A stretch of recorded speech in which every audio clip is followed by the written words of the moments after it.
Take her home, Marcus. Celestine, just let me explain. The door will be locked before you count to 10. Somebody needs to tell me why this man is introducing that woman to Terrence Colby like she pays his mortgage. Celestine Whitmore-Dade said it to no one.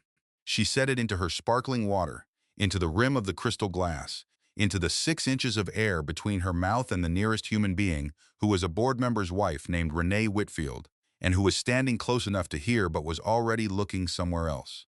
Renee was always looking somewhere else. Celestine took one slow breath. She straightened her spine the way her mother had taught her when she was 9 years old, standing in the doorway of Greater Vine Missionary Baptist, with her white Easter dress ironed sharp and her patent leather shoes catching the morning light. Spine straight, baby. Let them see you carrying yourself right. Let them see you and know you were raised to stand up in a room. She was standing up in a room right now. The room was the grand ballroom of the Intercontinental Hotel in Buckhead, Atlanta, Georgia.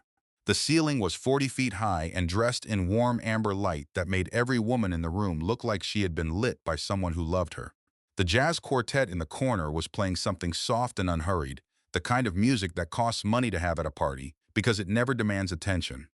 It simply existed in the room the way good things existed when someone had enough resources to afford subtlety. There were 312 people in this room. Celestine knew this because she had approved the guest list. She had reviewed it twice. She had personally called 11 of the invitees to make sure they attended, because 11 of these 312 people controlled either contracts, city council decisions, or media relationships that the Dade Group needed in the next fiscal quarter. She had worn the dress in midnight blue because Marcus said the color looked like authority on her. She had worn her hair in the structured updo her stylist called the boardroom because this was, despite the crystal and the jazz and the 40-foot ceilings, still a business event dressed in celebration clothes. She had smiled at 73 people by her own count. She had called 41 of them by name. She had remembered the names of 11 of their children and correctly asked about 3 recent surgeries, a promotion, and a grandchild born in the spring. She did this because she was good at it, because she had always been good at it. Because 12 years ago, when Marcus Dade had first stood in a conference room, in a suit he had purchased on layaway, and pitched a city infrastructure contract to a room full of men who did not believe in him, she was the attorney in the corner who believed. She had loved him then. She had believed in him then with the specific conviction of a woman who knows she is watching someone who will either burn out entirely or become something extraordinary.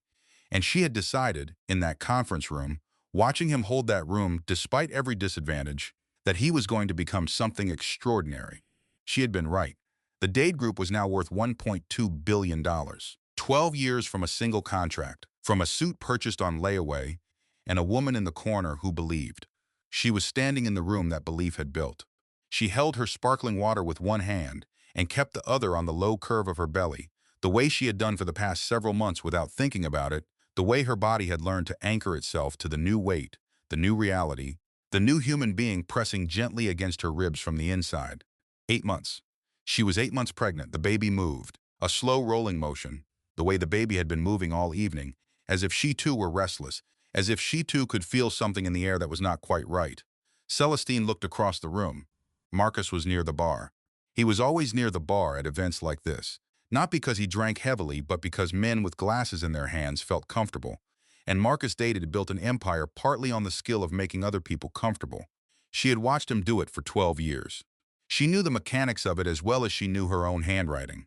He was laughing. His head went back a specific way when the laugh was genuine, and a different way when the laugh was professional, and this was the professional laugh, the one he deployed in rooms like this, smooth and warm and perfectly calibrated. He had one hand on the shoulder of Terrence Colby. Terrence Colby was a city councilman who controlled 3 municipal contracts that the Dade Group was currently bidding on. He was 52 years old, well-fed, wearing a suit that fit him imprecisely, and he was laughing along with Marcus with the ease of a man who had been made comfortable on purpose. Celestine had placed Terrence Colby on the guest list herself. She watched Marcus lean in and say something private to Colby. She watched Colby's face open up with recognition, the specific expression of a man hearing information he finds useful. She watched Marcus gesture slightly to his right. She followed the gesture.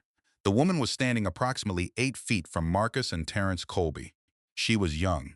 Mid to late 20s, Celestine estimated, using the precise, practiced assessment of a woman who had spent 11 years reading people in professional settings. a deep bronze complexion. Natural hair pinned at the crown with the kind of effortful effortlessness that took significant time to achieve. A dress that was expensive without announcing itself as expensive, which was its own announcement to anyone who knew what they were looking at. She was not standing near Marcus. She was standing across the room from him. But every 3 minutes, with the regularity of something that had been practiced, their eyes found each other. Celestine had been a lawyer for 11 years. She had spent 11 years reading what was not said in rooms. She had read contracts, depositions, witness statements, and the faces of people who were lying under oath. She had learned to follow the current under the surface rather than the surface itself. She read the current now. The current said, "These two people know each other in a way that is not professional." The current said, "She is here because he wanted her here." The current said, "He introduced her to Terrence Colby, which means he brought her into the inner circle of this event, which means he did not expect his wife to be paying attention at this particular moment." Celestine set her sparkling water on the tray of a passing server without looking at the server. She placed both hands on her belly, one over the other, the way she did when she needed to be still. "Lord, I knew, and I stayed anyway." The thought came without warning, the way the truest thoughts always came. Not as a question, not as a maybe, as a plain declarative fact that had apparently been living in her body for longer than she had let herself acknowledge. She turned and walked to the coat check without a word to anyone. She did not walk fast. She did not look back. She held herself correctly, spine straight, the way her mother had taught her, and she moved through 312 people with the unhurried certainty of a woman who has decided something and does not need anyone else to understand what she has decided. The coat check attendant brought her wrap. Celestine tipped him $20 from the small clutch she carried to these events and said thank you with full eye contact, because her mother had also taught her that every person in every room deserved to be seen as a person. The valet brought her car in 4 minutes. She sat in the driver's seat of the black Mercedes, and she put her hands on the wheel, and she sat there for 30 seconds before she started the engine. Outside, through the tinted glass, she could see the hotel entrance. The light from inside spilled through the glass doors. She could see people moving inside, silhouettes against amber light, a party continuing without her presence, because her presence apparently had always been optional. She started the engine. Her back ached. It had ached for 3 weeks. The baby pressed against her ribs with the steady, insistent weight of something that was coming, whether the world was ready or not. Celestine pulled out of the hotel driveway and onto the road, and she drove south. Not toward Cascade Heights, where the house was. The house that was 6,000 square feet and had a nursery they had painted together in a color called morning mist, and a master bathroom with a heated floor and a view of the Buckhead skyline. She drove south toward the neighborhood where she had grown up, where her mother's kitchen light was probably still on, where the streets were smaller and the houses were closer together and the neighbors knew your name and your business and your grandmother's name. She picked up her phone and called Dominique. The phone rang once. "Girl," Dominique said. It was not a greeting, it was not a question. It was the specific tone of a younger sister who has been waiting for a particular phone call for longer than she should have had to wait. Celestine said, "Drive me somewhere." Dominique said, "I am already in my car." The first mirror moment landed soft and certain, the way only truth lands when it has been true for a long time. The way a black woman's sister knows before she is told. The way some things live in the blood between sisters before they ever become words. Celestine kept both hands on the wheel. She drove. The baby moved against her ribs again, slow and deliberate, and Celestine placed one hand flat on the curve of her belly and held it there. "I see you," she said quietly, to the baby who did not yet have a name. "I am here." Outside the windows, Atlanta moved past her in the dark. The downtown skyline. The highway interchange where 3 interstates met and untangled themselves in a tangle of concrete and light. The neighborhood she knew by feel more than by sight, the specific geography of a city she had grown up inside of, the city where she had gone to Spelman and come back from Howard Law School and built a professional life and a marriage and what she had believed was a future. The city where Marcus Dade had built his empire with her hands as much as his own. That thought arrived without drama. It was not new. It had been sitting in a room inside her for a long time, a fact she had chosen not to examine too closely because examining it would have required her to also examine why she had allowed it, and she had not been ready for that examination.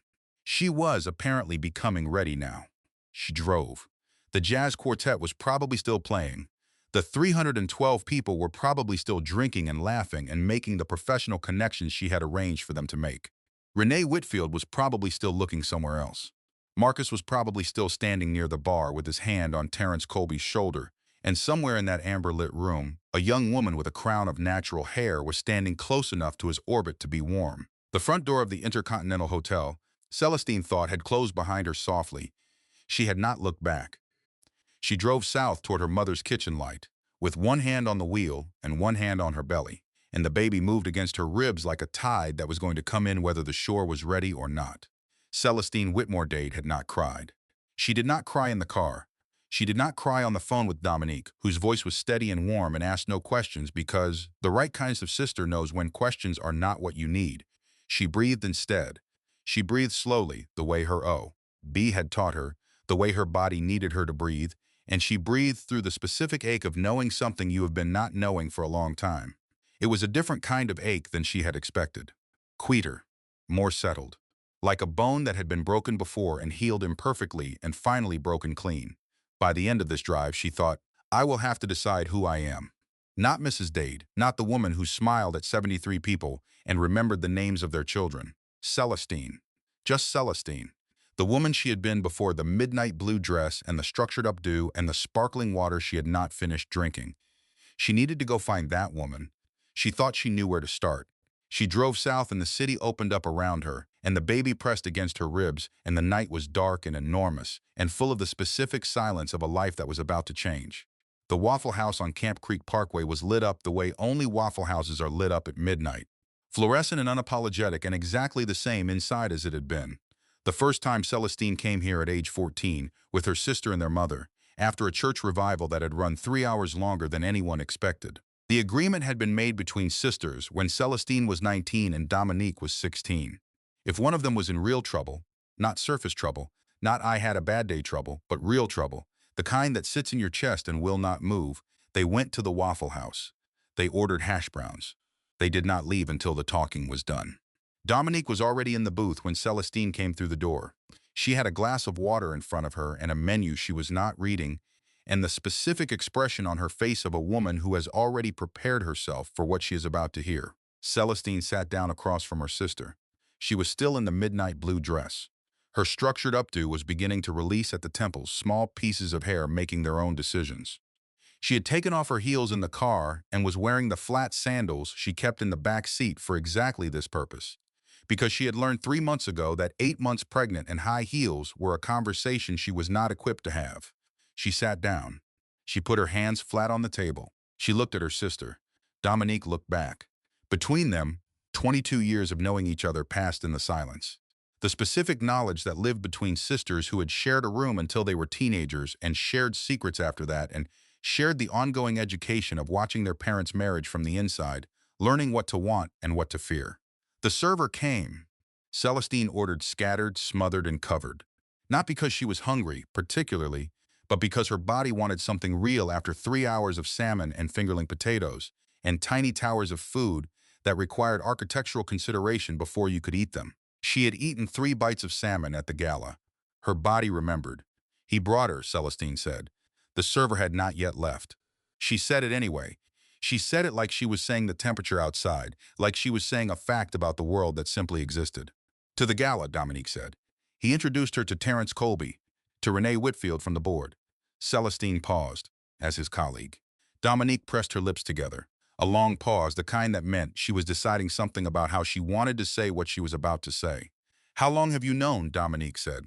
Not a question, a direction. That was the real question, Celestine thought. That was the question she had been not asking herself since 7 months ago, when Marcus came home at midnight from a conference in Charlotte and smelled different. Not bad, just different, like a room she had not been in. I do not know what I know, Celestine said carefully. I know what I saw tonight. Cease, Dominique.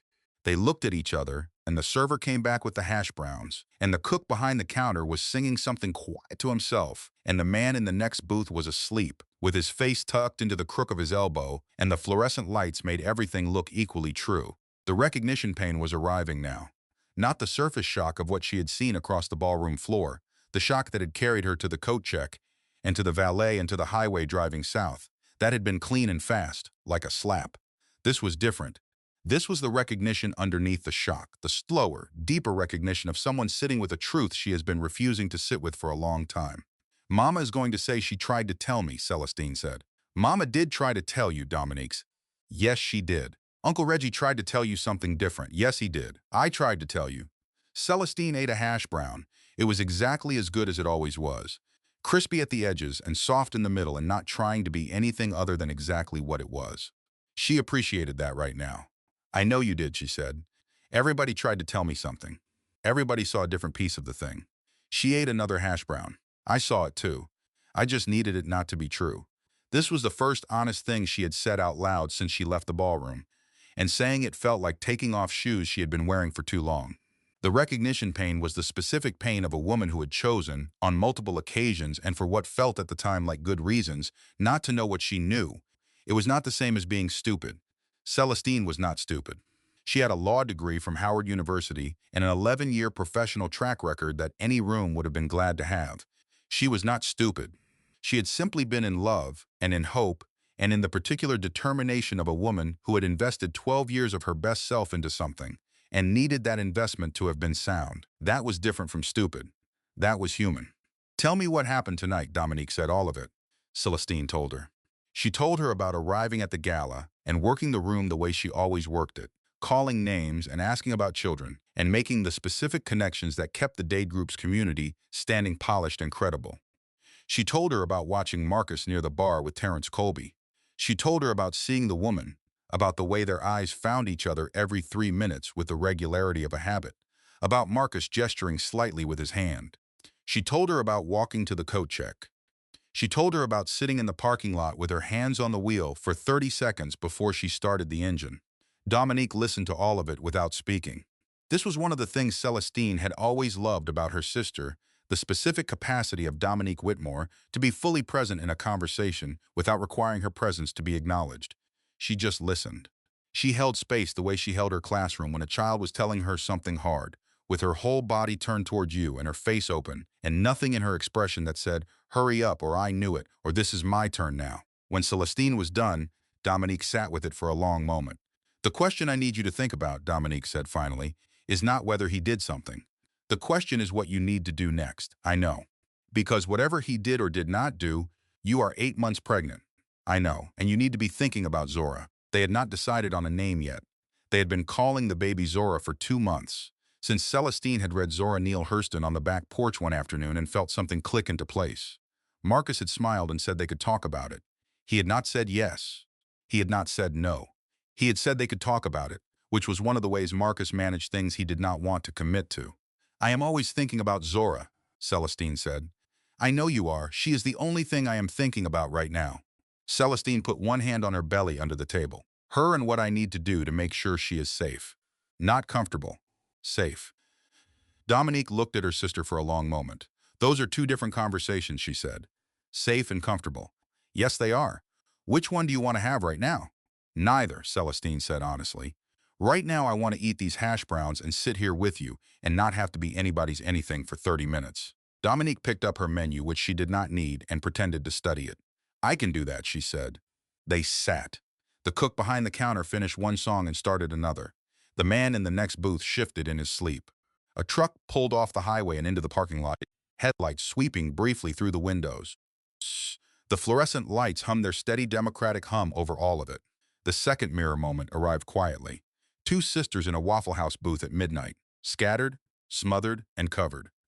The agreement made when they were teenagers that had proven itself correct again and again. When it is real trouble, go to the Waffle House. Do not try to handle it in the house where the trouble lives. Go somewhere that smells like hash browns and industrial cleaner and honest-to-God coffee, made in a machine that does not know or care what your problems are. This was the mirror moment of every woman who has had a Waffle House. The specific geography of a refuge that is humble enough to hold something enormous. The booth with the familiar vinyl. The friend or sister across from you who already knows without being told. The food ordered by muscle memory while your mind is somewhere else entirely. There was nothing remarkable about a Waffle House at midnight. That was precisely why it worked. "I need to think like a lawyer," Celestine said, when the hash browns were gone and the cook had moved on to a third song. "Not like a wife. Okay. I need to pull documents. I need to know what I have access to and what I do not. Okay? I need to call Uncle Reggie in the morning. Okay? And I need you to not tell Mama tonight." Celestine looked at her sister directly. I need one night before Mama. Dominique looked back at her with the expression of a woman who understood exactly what was being asked and exactly why. You have one night, she said. That is all I can promise you. One night is enough. They paid the bill. Dominique drove her to their mother's house in southwest Atlanta, the house where both of them had grown up, and did not come in. She hugged Celestine in the driveway, a long and wordless hug, the kind that said, I am here and I am angry for you and I will not say the angry part tonight because tonight you need something else. Celestine went inside with the key she had kept for 22 years. The house was dark and quiet except for the light over the stove that Gloria Whitmore left on every night, a habit from when her daughters were teenagers coming in late, a habit she had never broken even after they had their own apartments and their own lives and their own reasons for coming in late. The light over the stove. The smell of the house, which was shea butter, and the specific floral fabric softener her mother had used as long as Celestine could remember, and something underneath both of those things, something warm and organic that was simply the smell of a home that had been inhabited by the same woman for 35 years. Celestine stood in the kitchen for a moment and breathed it. Then she walked to her childhood bedroom, the one with the pink headboard that Gloria had refused to replace because it was still perfectly good, and there was nothing wrong with it. She lay down on the bed in her midnight blue dress and her flat sandals, and she placed both hands on her belly. I am going to figure this out, she said quiet, and only for the baby. The baby pressed back against her palm. Somewhere in the corner of her mind, where she had been not looking for 7 months, a door was opening. She had found a document 3 weeks ago. A property transfer document. The lake house in Lake Lanier, which was in both their names, which was supposed to be in both their names. The document had shown a different arrangement. A company name she did not recognize, a notarization in a state where neither of them lived. She had photographed it. She had filed it in the folder in her mind labeled later. She lay in her childhood bed and she looked at the ceiling and she thought, later has arrived. Gloria Whitmore woke at 5:30 in the morning the way she had woken every morning for 40 years. Before the alarm, before the light, before any sound in the house that was not her own body moving itself toward the day, with the practiced inevitability of a woman who has never had the luxury of sleeping through her own life. She made coffee the way her mother had taught her. Boiled, not dripped. A single teaspoon of chicory from a tin she ordered from New Orleans every 3 months. Because her mother had used chicory and her mother's mother had used chicory, and some things were not habits so much as they were inheritances. She poured 2 cups. She carried them to the kitchen table.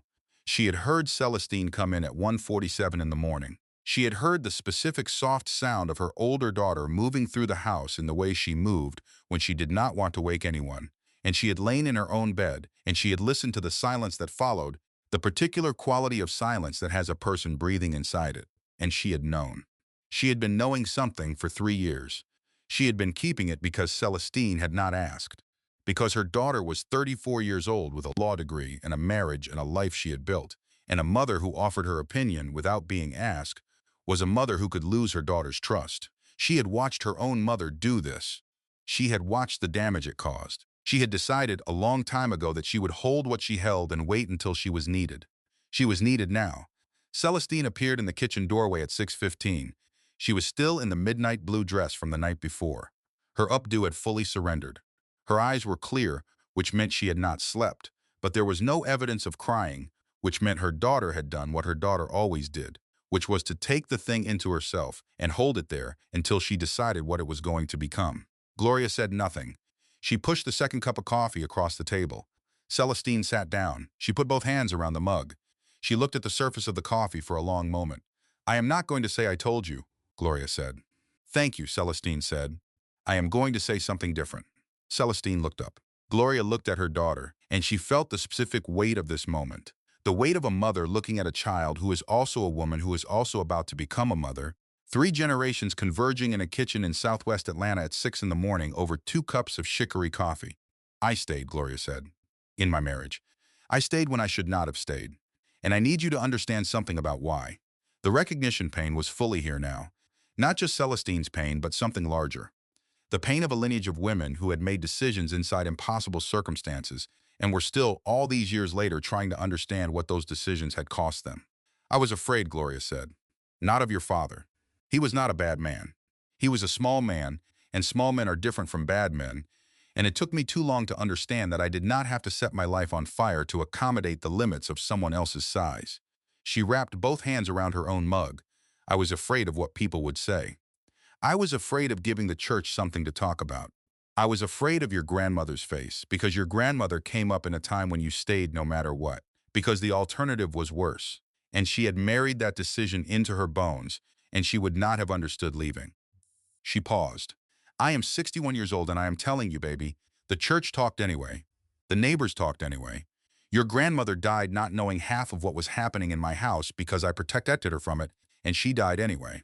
And I gave the best years of my body and my mind to a man because I was afraid of what they would say about me for leaving. She looked at her daughter. I am not telling you what to do, she said. You are 34 years old, and you have a law degree, and you are smarter than I have ever been, and you will figure this out. But I am telling you what I know. And what I know is that fear is a liar, and silence is fear's best partner. And I spent 31 years in a marriage because of fear and silence, and I will not watch my daughter do the same. Celestine sat with this for a moment. The third mirror moment arrived in the quiet that followed. The specific and ancient knowledge of sitting in your mother's kitchen in the morning with something broken inside you and receiving something true from the woman who made you. The way a mother's voice sounds different in the morning. The way coffee that is made by the right hands tastes like something more than coffee. The way a kitchen can hold grief without being destroyed by it. Outside the windows, the neighborhood was beginning its morning. The specific sounds of Southwest Atlanta coming to life. A car backing out of a driveway somewhere, a screen door, the distant bass of someone's music that had no business being that loud at 6 in the morning but was happening anyway. Inside the kitchen, the chicory coffee and the curtains that had been in this kitchen since Celestine was 12 years old, and the particular quality of morning light that came through the east-facing window between 6 and 8, when it was still low and kind. I found something, Celestine said. She pulled out her phone. She opened the photograph she had taken 3 weeks ago. She placed the phone on the table between them. Gloria looked at it. She was 61 years old and had been a registered nurse for 35 years before she retired, which meant she had spent 35 years reading documents and charts and numbers that describe reality, whether or not the reality was welcome. She knew how to read a document. She read this one. That is not your name, she said. No. This says Soleil Properties, LLC, yes.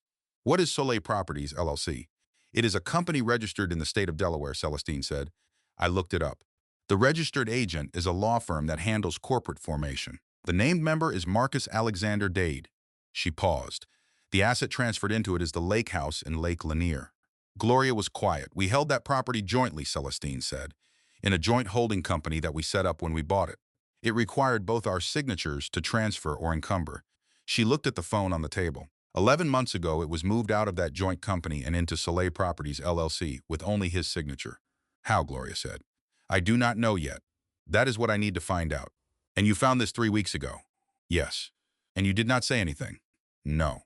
Gloria looked at her daughter. She did not say what she was thinking, which was that she recognized this pattern, the pattern of a woman who has found something terrible and needs time to be sure of it before she will allow herself to respond to it. She recognized it because she had lived it herself multiple times in her own marriage. The space between finding something and acknowledging it. The liminal territory where knowing and not knowing overlapped. When was this? Gloria asked. 11 months ago. 11 months ago, Celestine said. Before I found out I was pregnant. The silence that followed had weight. He had moved the asset before the pregnancy, before there was a child involved, before the calculation would have included protecting an inheritance for a child. He had moved it when the only calculation was protecting it from a wife. That was its own kind of information. I need to call Uncle Reggie, Celestine said. I know you do, and I need an attorney. Not for comfort, not for advice, an actual attorney who handles cases like this. I know. Will you let me sit here and make that call? Baby Gloria said, you can sit in this kitchen as long as you need to sit in it. And when you are done sitting, I am going to make you eggs and grits because you have not eaten properly, and that baby needs you to eat properly. Celestine almost smiled. She picked up the phone and she called Reginald Whitmore, who answered on the second ring because Reginald Whitmore had always answered on the second ring, as if 1 ring was insufficient acknowledgement of the call and 3 rings was irresponsible. Cece, he said. Uncle Reggie, I need an attorney, not a family conversation. I need an attorney who handles cases where significant marital assets may have been moved without consent. A silence, not a long silence. The silence of a man who has been waiting for a specific phone call for a specific number of years and who, now that it has arrived, is allowing himself precisely 3 seconds to feel what he feels about its arrival before he moves into action. I have been waiting for you to say those words for 3 years, he said. I know, Celestine said. I know someone. She is the best in Atlanta for this specific work. Is she a black woman? She is. Good. Her name is Nadine Okafor. I will have her call you by 9 o'clock. Celestine ended the call. She put the phone down on the table. She put her hands flat on the tabletop and she breathed. The recognition pain had completed itself. The surface shock of the night before had deepened all the way down into the bedrock of the truth. And now it was simply real, simply a fact. Simply the thing that was true, whether or not she had been ready to know it. He had been planning this. Not reacting. Not making a mistake in a weak moment. Planning. Moving pieces. Restructuring the board before she knew the game had changed. That was, she thought, a very specific thing to know about someone you had been sleeping next to for 12 years. She was still in the midnight blue dress. Her hair was doing whatever it wanted to do. Outside the window, the neighborhood was going about its morning, and inside the kitchen, her mother was at the stove starting the eggs and grits she had promised, and the chicory coffee was cooling in the mug, and Celestine sat at the table where she had done homework and eaten Christmas dinners and had 100 conversations that had shaped the person she was. She thought about the person she was. She thought about the person she had been before she became Mrs. Dade. She thought about that woman, the one who had graduated Howard Law and passed the Georgia bar and walked into a conference room and seen a man pitching his dream to people who did not believe in him and thought without hesitation, I believe in this. That woman had not been afraid. That woman had not been managing anyone else's reputation in rooms she had built. That woman had walked into hard rooms and done hard things with the particular ease of someone who trusts herself completely. She needed to find that woman. She thought she knew where she lived. She lived in this kitchen, for one thing. She lived in her mother's voice. She lived in her grandmother's hands, which Celestine could still feel sometimes when she was doing something difficult, the specific pressure of Nana June's hands at her back, not pushing, just present, just there. She lived in the law degree that was still current, even though Celestine had not practiced in 4 years. She lived in the document on Celestine's phone that said Soleil Properties, LLC, and the questions that document raised, and the answers those questions were going to require. Celestine picked up her phone. She sent a text to Dominique, 3 words, still at Mama's. Dominique replied in 12 seconds. Good, Gloria set the eggs and grits on the table. Celestine ate. Nadine Okafor called at 8:57, not 9 o'clock. 8:57. 3 minutes early, which told Celestine something about Nadine Okafor before the woman had said a single word. Miss Whitmore-Dade, Nadine said. The voice was measured and direct. Warm in the way that precision can be warm, not in the way that softness is warm, but in the way that clarity is warm, the warmth of someone telling you exactly where the edges of a room are, so you do not walk into the walls. My name is Nadine Okafor. Reginald Whitmore asked me to call. He told me only that the situation involves marital assets and that you are an attorney yourself. I would like you to tell me everything you know, in your own words, without filtering for what you think is relevant. Let me decide what is relevant. Can you do that? Yes, Celestine said. Then go ahead. Celestine told her. It took 22 minutes. She told Nadine about the gala and what she had seen. She told her about the property transfer document, the Soleil Properties LLC, the notarization in a state where neither of them lived. She told her about the prenuptial agreement which had been presented to her 6 months before their wedding as a standard document and which she had reviewed, at the time, as a loving fiancé rather than as an attorney, which was a distinction she had been living inside of for 12 years without examining it.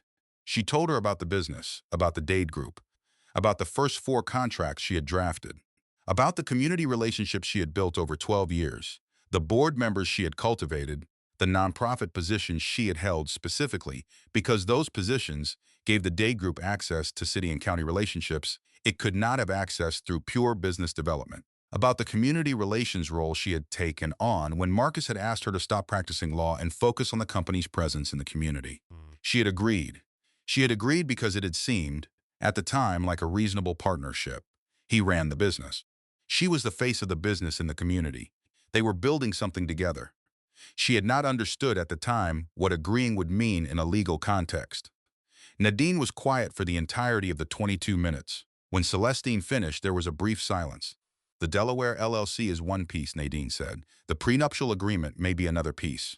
But what I need right now is a complete picture of every financial instrument, every jointly held asset, every business agreement that either carries your name or should carry your name. I can get you most of that by noon, Celestine said. I am still listed as co-counsel on several of the early foundational agreements. My access was never revoked. Another small pause. The specific quality of silence that occurs when an attorney has just received a useful piece of information and is cataloging it. You are still listed as co-counsel on 4 of the original municipal contract filings. Yes, and you drafted those documents. I drafted all 4. Miss Whitmore-Dade, Nadine said, and her voice shifted almost imperceptibly, the way a door shifts when it opens. I would like you to come to my office this afternoon. Bring every document you can access. Bring your laptop. Bring the photo of the property transfer. Bring everything you have and everything you can remember. 2 o'clock, Celestine said. 2 o'clock, Nadine confirmed. One more thing. Yes. You are 8 months pregnant. I am. Have you had any stress-related symptoms your doctor has been monitoring? Elevated blood pressure. 3 months. She is watching it. Call her today, Nadine said. Not for medical advice, simply to note in your record that you are experiencing significant emotional stress. This matters for documentation purposes. A pause. And because you matter, independent of documentation purposes. Celestine sat with that for a moment. I will call her, she said. 2 o'clock, Nadine said, and the call was done. Celestine put the phone down. Her mother had braided her hair while she was on the call, working quietly at the kitchen table behind her, sectioning and braiding with the steady practiced efficiency of a woman who had been braiding hair for 40 years, because Celestine's phone call had not required her to be seen, only to be heard, and there was other useful work to be done. This was the 4th mirror moment, though Celestine would not have named it that. The specific and ancient comfort of your mother's hands in your hair while your world is rearranging itself. The way the hands do not stop moving even when the mouth is not talking. The way touch can say, I am here in a language that does not require translation. The television murmured low in the corner. Morning news. The sound of the neighborhood outside. The smell of chicory coffee and eggs that had been cleared from the table and the shea butter her mother used in her hair. The same shea butter from the same yellow tin that had been on Gloria Whitmore's bathroom shelf since Celestine was 7 years old. She sat still inside the braiding and she let the memory fluting begin. It came the way water came when a slow leak finally found its opening. Not a rush. A seep. Beginning with small things, building toward larger ones. She remembered the first time Marcus had asked her to review a contract for him. They had been dating for 4 months. He had come to her apartment with a manila folder and a container of Thai food, and he had said, "Your instincts are better than mine in legal language. Will you just look at this and tell me if anything feels wrong?" And she had looked at it, and she had told him 3 things that were wrong, and he had looked at her with an expression she had not seen on any man's face before, which was pure recognition. The recognition of a man who has just discovered that the woman he is falling in love with is also the exact professional partner he has been looking for. She remembered thinking at the time that this was the best possible thing. That love and partnership were the same thing. That she had found both in one person. She had been 23 years old and brilliant and correct about most things, and wrong about this. Not wrong that Marcus Dade was a remarkable businessman. He was. The $1.2 billion in current valuation was not a fiction. She had watched him build it, year by year, contract by contract, relationship by relationship, with the specific ferocious intelligence of a first-generation wealth man who understands that he cannot afford to fail because there's no safety net below him. She had admired that. She had loved it. She had also been the safety net. That was the part she had not named for herself. The part she had allowed herself to perform without examining what performing it cost her and whether the cost was being acknowledged by anyone besides herself. She had been the safety net. The community relationships she had cultivated over 12 years were not decorative. They were structural. The nonprofit boards she sat on, the church relationships, the council members she knew by name and had been cultivating for years before Marcus needed them. The doors that opened when Celestine Whitmore walked through them, that would have stayed closed for a man who had come from Decatur, with a suit from a layaway plan. She had opened those doors. She had built those relationships. She had done it as his wife, because she was his wife, because she believed in what he was building, and she had not, because she had not thought to, because she had loved him and trusted the permanence of the partnership, filed a single document that captured any of that contribution in a form that the law would recognize as hers. Her phone buzzed. Marcus. She looked at the name on the screen. She put the phone face down on the table. It buzzed again at 11:15. She let it ring. At 11:40, a text, "Cece, I know you left last night. I need to talk to you. Where are you?" She did not answer. At 12:05, "Please just tell me you and the baby are okay." She typed, "We are fine. Do not come to my mother's house. I will be in touch through my attorney." She sent it. She had not yet technically retained Nadine Okafor. She had a 2 o'clock appointment. But she had decided, in the course of the morning, that the decision had already been made, and that Marcus Dade should understand this as early as possible. He read the message. She watched the read receipt appear. 3 minutes of silence. Then, your attorney. She put the phone in her bag. She dressed in clothing her mother had found from a bag she kept in the back closet, things that still fit, which was its own small mercy. A wrap dress in navy blue that accommodated the belly without requiring negotiation. Flat boots. Her hair, newly braided by her mother, pinned up simply. She looked in the bathroom mirror. She did not look like herself. Or rather, she looked like a version of herself she had not seen in a while. The makeup from the gala was gone. The structured updo was gone. The midnight blue dress and the high heels and the careful performance of Mrs. Marcus Dade, wife and community representative of the Dade Group, were gone. She looked like Celestine Whitmore. She looked like the woman who had graduated Howard Law and passed the bar and walked into rooms and opened doors. She looked, she thought, like someone who was going to be okay. Not today. Today was not a day for okay. Today was a day for moving through the immediate steps with precision and care and the specific focus of a woman who has decided she is going to think like a lawyer. But eventually she was going to be okay. She touched her own reflection briefly, one finger at her own cheek. Then she picked up her bag and went to meet her mother for lunch before her 2 o'clock appointment. The memory fluting continued all through lunch. It came in flashes, small and specific. The night Marcus had come home from a trip to Houston and had hugged her a beat too short. The afternoon she had overheard him on the phone using a tone she did not recognize and had told herself it was business. The birthday dinner 2 years ago when his phone had buzzed repeatedly throughout the meal, and he had turned it face down without a word, and she had not asked because asking felt like the first step toward knowing, and she had not been ready to know. The way she had silenced the woman inside herself who wanted to ask. That was the deepest part of the memory fluting. Not the things he had done, the things she had done, the choices she had made in the direction of not knowing, the careful, deliberate, understandable silencing of her own instincts in service of the life she was living. She had done it, she owned that, and she was done doing it. She ate the lunch her mother put in front of her without tasting it. She drove herself to Buckhead at 1:30. She sat in the parking garage outside Nadine Okafor's building for 8 minutes before going in. The eighth of those minutes was the breathing room.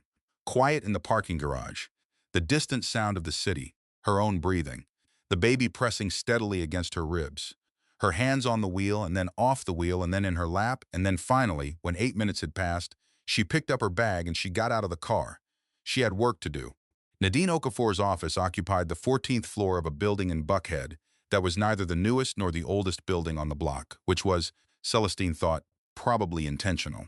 The office itself was arranged by someone who understood that the environment a person chooses to work in communicates something about who they are, and what it communicated about Nadine Okafor was this: she had arrived specifically and deliberately, and she had arranged her space to reflect exactly who she was, not who she wanted people to think she was. There were plants. Not decorative plants. Real ones with soil and varying states of health, one of them clearly a rescue situation. 3 of its leaves held up with small stakes.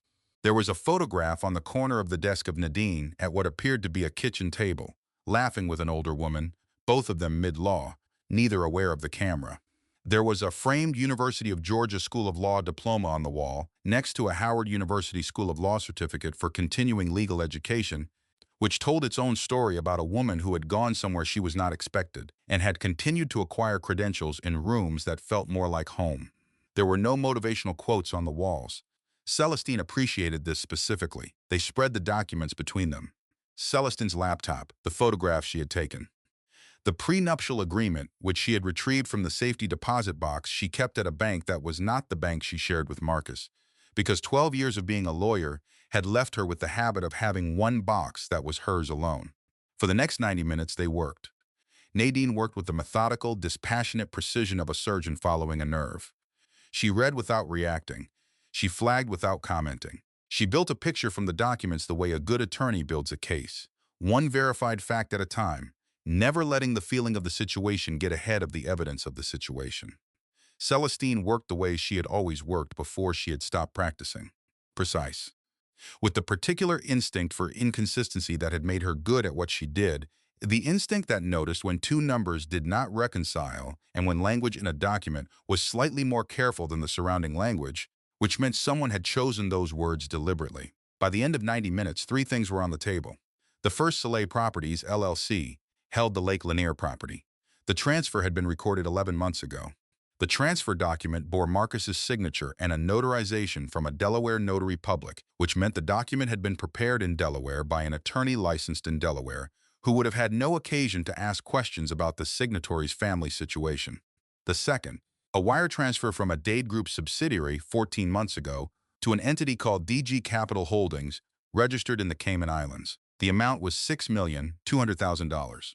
The subsidiary had recorded the transfer as a vendor payment. Celestine had found this in the financial files she still had access to through her co-counsel standing on the foundational agreements. There was no vendor. There was no corresponding service receipt. There was a wire transfer and an entry in the books that claimed a vendor that did not exist. The third was the one that sat in the room differently than the others. Nadine set the prenuptial agreement on the table between them. She had been reading it for 20 minutes while Celestine reviewed the financial files. Now she turned to Section 9, Paragraph D, and she placed one finger precisely under the relevant language. "Read this," she said. Celestine read it.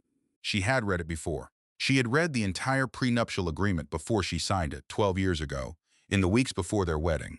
She had read it as a lawyer. She had read it with the specific attention to legal language that her 11 years of practice had built into her, the trained eye that could move through a document and catch the things that were not quite right. She had caught nothing in this clause, because she had not been reading it as an adversary. She had been reading it as a woman who was about to marry someone she loved and who believed that the document was, as presented, a standard prenuptial agreement designed to protect both of them. Section 9, Paragraph D said, in the measured language of an attorney who knew exactly what they were doing, that in the event of dissolution of the marriage, any intellectual property, legal work product, or professional contributions made by either party to jointly held business interests would not be considered marital assets unless independently documented and filed as a formal business contribution with a corresponding compensation agreement, executed contemporaneously with the contribution and bearing the signatures of both parties. She had never filed such documentation. Marcus had never suggested she file such documentation. No compensation agreement had ever been created. 12 years of legal drafting. 4 foundational agreements that had won the Dade Group its first municipal contracts. 3 contract structures she had developed from scratch. Community relationships she had personally built and transferred, relationship by relationship, into the company's social capital. None of it documented as a formal business contribution. None of it protected by the law she knew better than almost anyone. Nadine set the paper down carefully. "He has a very good attorney," she said. "He does," Celestine said. "This clause is not boilerplate," Nadine said. "This is drafted. Someone sat down and wrote this with a specific situation in mind. Yes. They wrote it knowing that you were an attorney, knowing that you would review the agreement professionally. And they wrote it knowing that your professional review of the agreement would be filtered through your emotional relationship to the person you were about to marry." "Yes," Celestine said again. The validation whisper arrived without drama. It simply appeared in the air of the room, a declarative sentence that needed no further explanation. "He used my expertise against me." She did not say it aloud. She said it inside herself, where it had needed to be said, in the room where it could be heard and acknowledged without requiring a witness. Nadine looked at her across the desk. "I want to be honest with you," she said. "This clause is difficult, not insurmountable. Worse, but beating it requires documentation, witnesses, and time." "How much time?" 12 to 18 months. Celestine absorbed this. "My daughter will be walking by then," she said. "Yes," Nadine said simply. She did not apologize for the timeline. She did not soften it. She stated it as the fact it was and waited for Celestine to decide what to do with it. This was the breathing room. Nadine stepped out to take a call. Celestine sat alone in the office with the document spread before her and the afternoon light coming through the 14th floor windows and the city visible below, the specific skyline of a city she had grown up in and loved and built her professional life inside of. She put her face in her hands, not for long enough. She thought about Nana June, her grandmother who had died at 81 without ever once asking anyone for anything she could do herself, who had raised 4 children on a factory worker's salary and the grace of God and the particular determination of a woman who had decided at some point in her young life that she was going to survive every single thing that was going to be thrown at her, and who had been correct about this, and who had transmitted this decision somehow through the blood and the hands and the voice, the specific inheritance of a black Southern woman's refusal to be diminished. You come from her, Celestine thought. You carry her. She lifted her face. She straightened the chair. She thought about what she needed. She needed to know the full picture before she could act on any part of it. She needed the complete financial disclosure. She needed to know what else had been moved, transferred, restructured. She needed to know what her co-counsel standing on those foundational agreements actually permitted her to access. She needed Imani. Imani Osei was 36 years old and practiced financial crimes law in Washington, D.C., and she was the person Celestine had called, twice in the past 11 years, when she needed someone who could follow money across jurisdictions. Imani had gone to Howard Law with her. They had studied together in the library on Saturday mornings when everyone else was sleeping. They had celebrated each other's bar passage with champagne that neither of them could afford at the time. They had been in each other's corners for 15 years. Celestine picked up her phone and sent Imani a text. I need you, not soon now. The response came back in 90 seconds. I am already looking at flights. That was the fifth mirror moment. The friend who does not ask why. The friend who simply responds to the three-word text with action, because 15 years of knowing someone builds a trust that does not require context. The friend who will get on a plane before she knows all the details, because she knows the person sending the text and that is sufficient. The world has a certain number of these friends in it. If you have even one, you are not alone. Nadine came back in. Tell me about the witnesses, Celestine said. Tell me who can speak to my contribution to the Dade Group's development. Tell me what that documentation looks like. Nadine sat down across from her. Good, she said. Let us start there. They worked for another hour. By the time Celestine left the office, the afternoon had gone orange and the city below was shifting from business to evening. She sat in her car in the parking garage for 5 minutes before driving to her mother's house. In those 5 minutes, she thought about 12 years. She thought about what 12 years of work looks like when it is done faithfully and in love and in the genuine belief that what you are building together will protect you both. She thought about what it looks like when you discover that only one of you understood it as a partnership. She thought about Section 9, Paragraph D. She thought about the word contemporaneously in that clause, the requirement that documentation be filed contemporaneously with the contribution, which meant at the time of the contribution, which meant 12 years of past work was going to require a very different legal argument than ongoing work would have required. She thought about Nadine saying this clause is not boilerplate. She thought about the specific intelligence required to sit across from a woman who loved you and present her with a document designed to protect yourself against that love. She started the car. She drove to her mother's house. The memory fluting had completed its work. She had seen everything she needed to see, remembered everything she had chosen not to remember, turned the full picture over in her hands until it was no longer something that could shock her. It was simply the truth. And the truth, however painful, was always less dangerous than the not truth. She knew where she was. She knew what she was dealing with. She knew what she needed. That was enough to begin. He came at 8 o'clock. Celestine had known he would. She had told her mother he would come, and she had asked Gloria to let him in, and she had set herself at the kitchen table with a glass of water and the specific stillness of a woman who has made up her mind about something and is simply waiting for the world to arrive at the same conclusion. She was not afraid of him.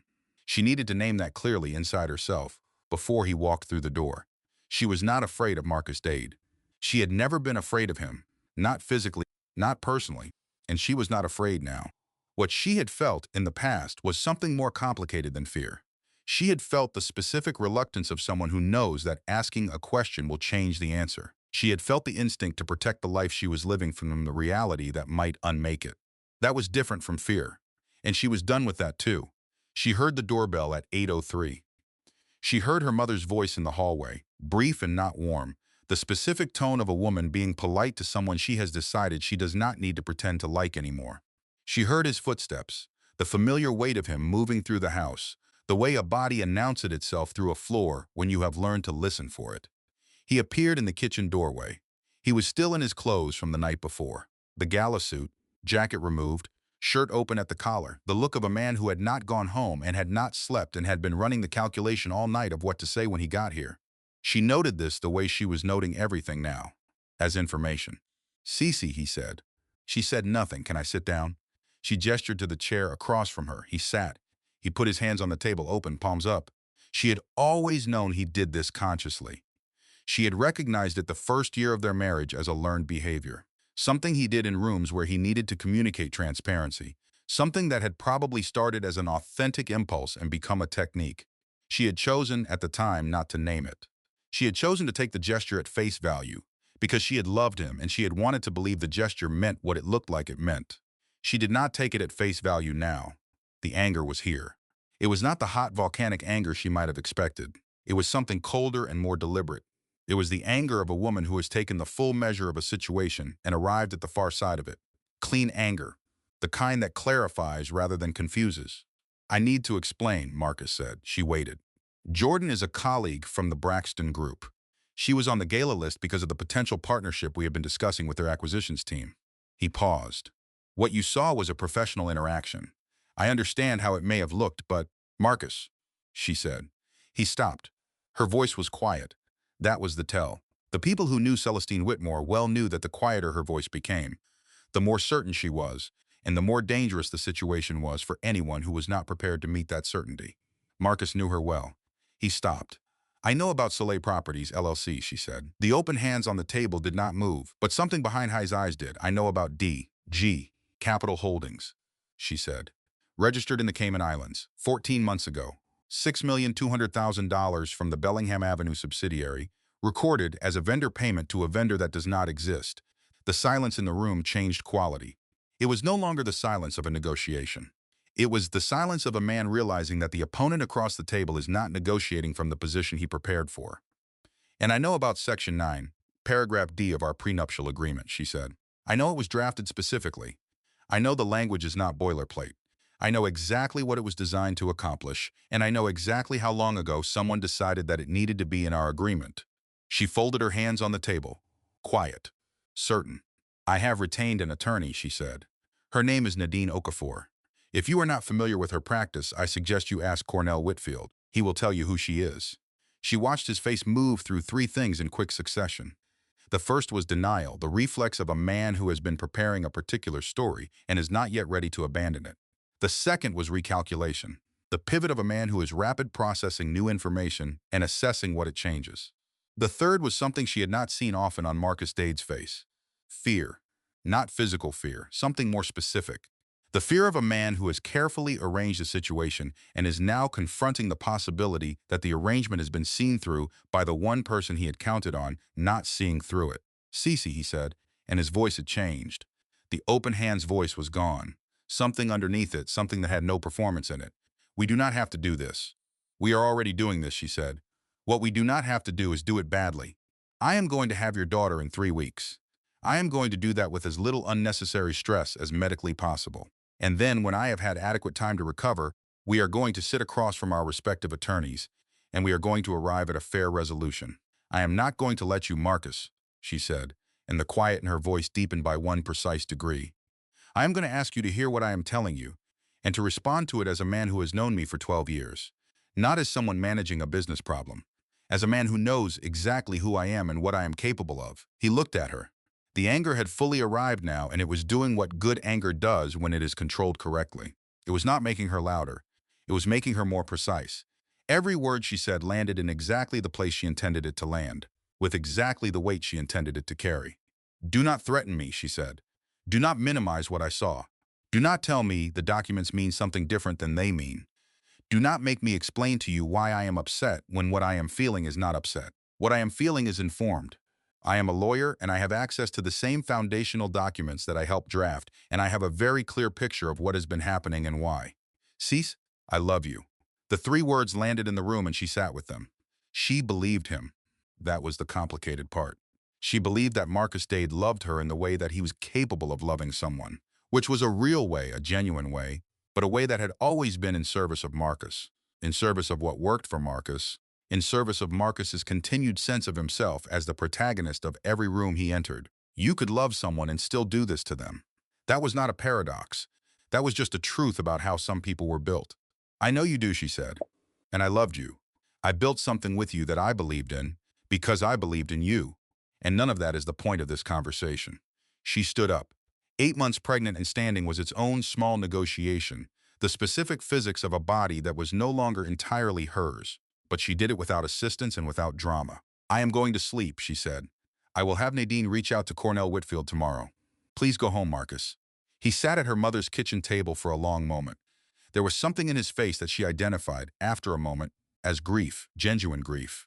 The grief of a man who has made a particular set of choices and is only now confronting what those choices have cost him.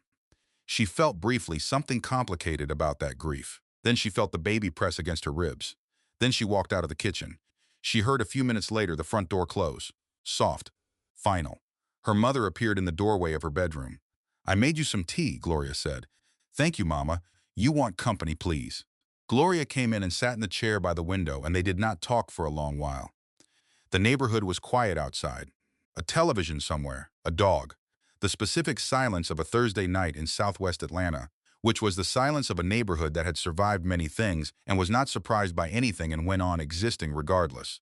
Inside the bedroom, two women sat together. The breathing room arrived now, in the space between one chapter and the next, in the specific texture of a mother and daughter sitting in a bedroom at night, without the need to fill the silence with anything other than presence. Gloria's hands in her lap, the tea cooling on the nightstand, the curtains moving slightly from the ceiling fan, the baby still, finally still, after a night of restless movement. Celestine sat in the bed with her back against the pink headboard and she breathed. The second validation whisper arrived, stated to herself in the quiet of the room while her mother sat nearby. Being strong does not mean I deserve this. She had been strong her whole life. She had been strong in every room she had entered for 34 years. She had been strong in a way that sometimes made people forget to ask if she was okay, because she was always the one who handled things, and things always got handled. And somewhere along the way, being able to handle things had come to mean that she did not need anyone to ask. Being strong did not mean she had earned what Marcus Dade had done to her marriage. Being strong did not mean she deserved to have her professional contributions erased by a clause in a document she had reviewed at 22 years old, with the trusting eyes of a woman who was in love. She breathed. She drank her tea when it had cooled enough to drink. Her mother stayed until she was asleep. Imani Osi arrived on a Wednesday afternoon with a carry-on bag, a laptop that had seen better days, and the specific energy of a woman who had been on a plane for 2 hours thinking about financial documents and was ready to get to work. She walked through Gloria Whitmore's front door, set her bag down in the hallway, looked at Celestine and said, "Tell me everything. From the beginning. All the numbers." This was why Celestine had called her. Imani Osi had graduated Howard Law with Celestine 16 years ago and had gone directly into financial crimes prosecution, first with the Department of Justice, and then 3 years ago in private practice in Washington, D.C., where she did defense work with the particular credibility of someone who had spent a decade on the other side. She understood how money moved across jurisdictions in ways designed to avoid observation. She understood the specific language of corporate structures in Delaware and the Caymans and the Isle of Man. She understood what a vendor payment that had no corresponding vendor actually meant in a federal context. Celestine told her everything. Imani listened the way Imani always listened, which was with 90% of her visible attention and 110% of her actual attention, processing and cataloging and building the picture in real time with the rapid precision of a mind that had been trained specifically for this kind of analysis. When Celestine finished, Imani sat quietly for 10 seconds. Then she said, "I need your laptop and access to everything you can legally access under your co-counsel standing on those agreements. You have it." They set up at Gloria's kitchen table, which was large enough for 2 laptops and 2 coffee cups, and the specific organized chaos of 2 lawyers working a case. Gloria moved around them the way she moved around everything, with the particular grace of a woman who has learned that the most useful thing she can do is keep everyone fed and stay out of the way unless she is needed. The kitchen table became a war room. They worked for 3 hours that first afternoon. Imani was faster than Celestine had remembered. Or perhaps Celestine was simply seeing her professional self at full speed for the first time in 4 years, because she had not worked at this pace, with this precision, since she had stopped practicing. Watching Imani work was a reminder of what she herself was capable of. It was like seeing her own face in a mirror that had been kept in another room. What they found in those 3 hours was what Celestine had suspected and more. The Dade Group's corporate structure, as it existed now, had been significantly reorganized over the past 18 months. The reorganization had been accomplished through a series of transactions, each one of which, individually, was within the normal range of business restructuring. Taken together, they told a story. The Lake Lanier property transferred to Soleil Properties, LLC in Delaware. 11 months ago, a real estate holding in Savannah transferred to a second Delaware entity called Blue Meridian Holdings. 14 months ago, a collection of Dade Group shares restructured into a voting trust that named Marcus as the sole trustee 15 months ago, and the Cayman Islands entity DG. Capital Holdings, which had received the $6,200,000, and which Imani, on the second afternoon of her analysis, traced forward through 2 additional transactions to a private equity fund based in Houston, Texas. The private equity fund had a named partner. Imani turned the laptop screen so Celestine could read it. The named partner was Terrence Colby, the city councilman who controlled 3 municipal contracts the Dade Group was currently bidding on. Celestine read the name. She read it twice. She looked at Imani. "He has been paying Colby," she said. "For at least 2 years," Imani said carefully. "Not directly. Through investment in his fund, which is structured to avoid disclosure requirements because the fund is private and the investment is classified as a passive position." She paused.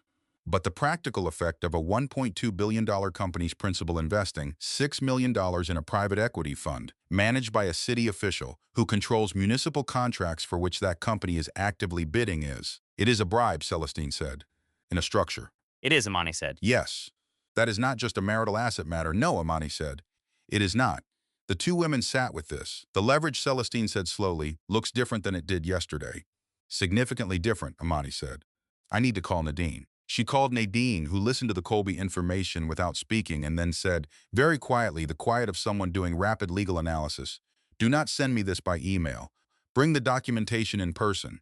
And do not discuss this with anyone else until we have spoken." "Understood," Celestine said. The anger had completed its transformation. It had moved through the hot, clean, clarifying phase and had become something more useful. It had become strategic.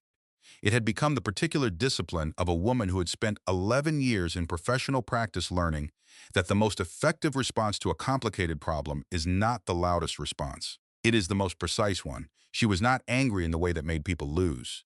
She was angry in the way that made people win. The 6th mirror moment arrived in the middle of the night at 2:15 in the morning when Celestine could not sleep and had gone to the kitchen and was standing at the counter making tea she did not particularly want.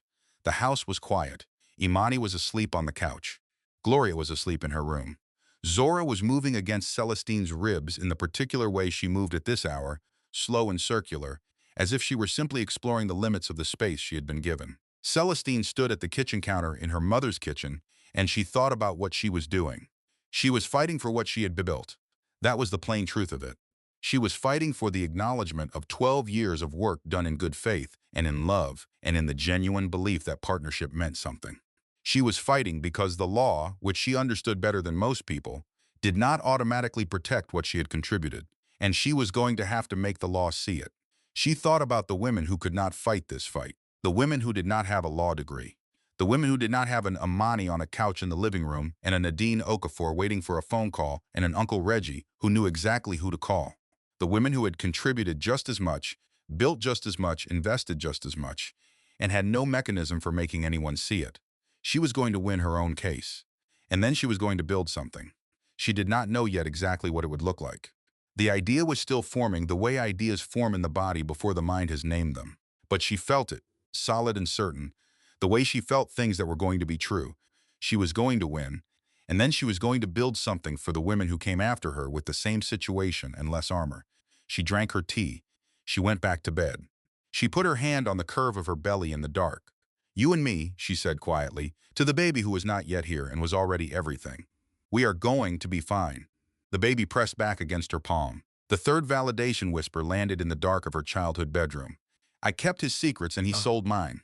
She had known things about Marcus Dade for 12 years that she had not shared with anyone because she was his wife and his partner, and the confidentiality of a marriage was something she had taken seriously. She had kept the things he told her in confidence.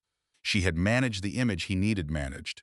She had smoothed the things that needed smoothing and opened the doors that needed opening, and been, in every way she could be, loyal.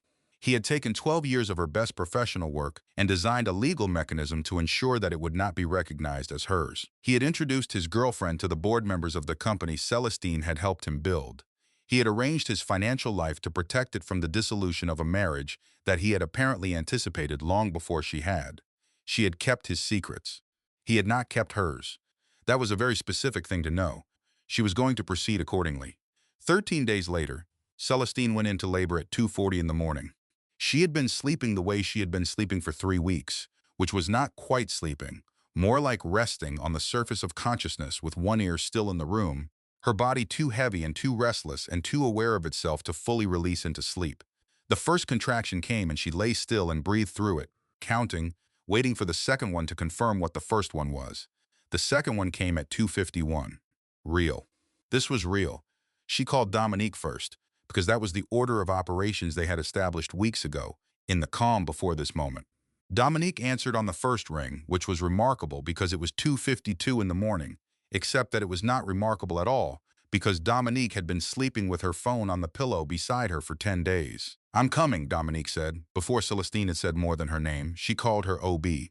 She talked through the timing and the intensity and received instructions she was already following because she was an extremely prepared person and had read everything there was to read about this. She packed the hospital bag she had packed twice already and repacked once when the anxiety had needed an outlet. She walked to her mother's room and stood in the doorway. Gloria Whitmore was already sitting up. This was the thing about mothers, Celestine thought, the way they knew. "It is time," Celestine said. Her mother said, "Lord," not as an exclamation, as a prayer, brief and complete. Then she got up. Dominique arrived in 14 minutes.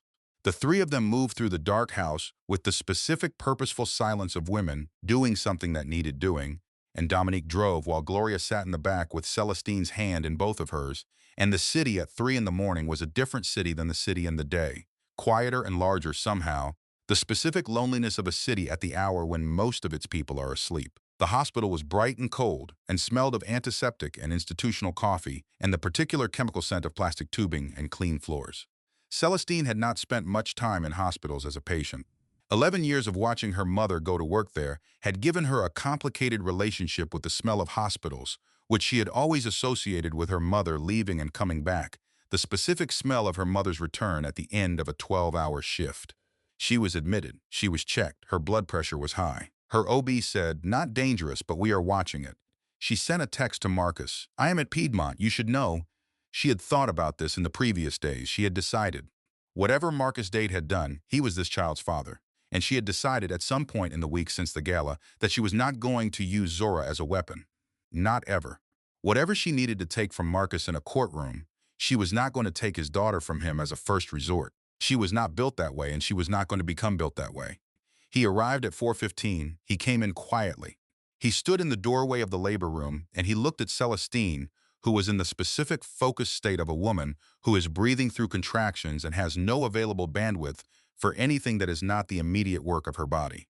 Then he looked at Gloria, who looked back at him with the particular expression of a mother who has made her peace with a decision that is not hers to make.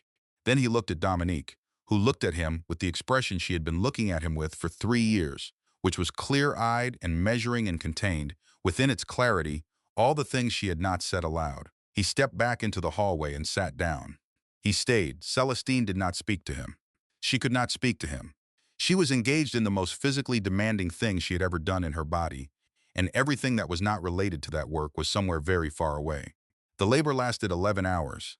The deepest part of it, the part that was also the darkest part of the entire story, the moment that she would return to in the months afterward and understand as the place where she had been most alone, came at 5 in the morning. Dominique had stepped out to make calls. Gloria had stepped out to get coffee. The OB was checking another patient. A nurse was at the station outside the door. The room contained Celestine and the monitors beeping their steady commentary on her body and the specific darkness of a hospital room at 5 in the morning, which was the darkest kind of darkness because it was surrounded by institutional light. She was alone. She was alone, and she was in labor, and she was 8 months into a pregnancy that had begun in a marriage that was ending, and she did not know with any certainty what the next year of her life was going to look like. She did not know if the legal battle ahead was going to take 12 months or 18. She did not know what Marcus was going to do, what tactics Cornell Whitfield was going to deploy, what the court was going to decide about Section 9, Paragraph D. She did not know how she was going to practice law while raising a newborn alone. She did not know if she was going to be able to hold all of it. She was stripped of every performance, the attorney composure, the community representative polish, the Mrs. Marcus Dade presentation that she had maintained for 12 years in every professional room she had entered. All of it was gone. There was just Celestine, in a hospital bed, in labor, at 5 in the morning. She was terrified, not of giving birth, of everything that came after. This was the Layer 5 moment, deep vulnerability, the one that the story had been building toward and that could not be abbreviated or softened or moved through quickly. This was the moment when a woman who has been managing everything drops every mask and stands inside the truth of what she is facing, without any armor to protect her from it. She was terrified, and she was still there. She was still in the bed. She was still breathing. She was still the woman she was, even without the armor. That was something. At 6:42, she reached for her phone and she called her mother, who picked up immediately, who must have been standing just outside the door because she was back in the room in 30 seconds. And Celestine did not say anything. She just held the phone to her ear until her mother's hand was in hers, and then she put the phone down. "I am here," Gloria said. "I know," Celestine said. "I have always been here." "I know, Mama." At 7:14 in the morning, Zora Celestine Dade was born. She weighed 7 pounds 1 ounce. She had Celestine's wide forehead and Marcus's exact nose and fingers that seemed improbably long for a person who had existed for 7 pounds and 1 ounce. She was not crying when they placed her on Celestine's chest. She was simply looking. Alert, deliberate, taking inventory. Celestine looked at her daughter. Everything she had been holding, the anger that had become strategy, the pain that had become calculation, the fear that had surfaced at 5 in the morning and been held without being resolved, all of it broke open simultaneously. Not as collapse, as release. The distinction mattered. She had not broken. She had opened. "Hello, Zora," she said. Her voice was unsteady in a way she did not try to steady. "I have been waiting to meet you." Zora looked at her with those new eyes that were still deciding what color they were going to be, and she seemed, in her 7 pound 1 ounce newborn way, to be conducting a serious evaluation of the situation. Celestine laughed. The laugh surprised her. She had not expected to be capable of laughing in this moment, but there it was, brief and real, the specific laugh of a person who has been shown something so precisely itself that it catches them off guard. "You are going to be something," she said. Marcus was let in briefly.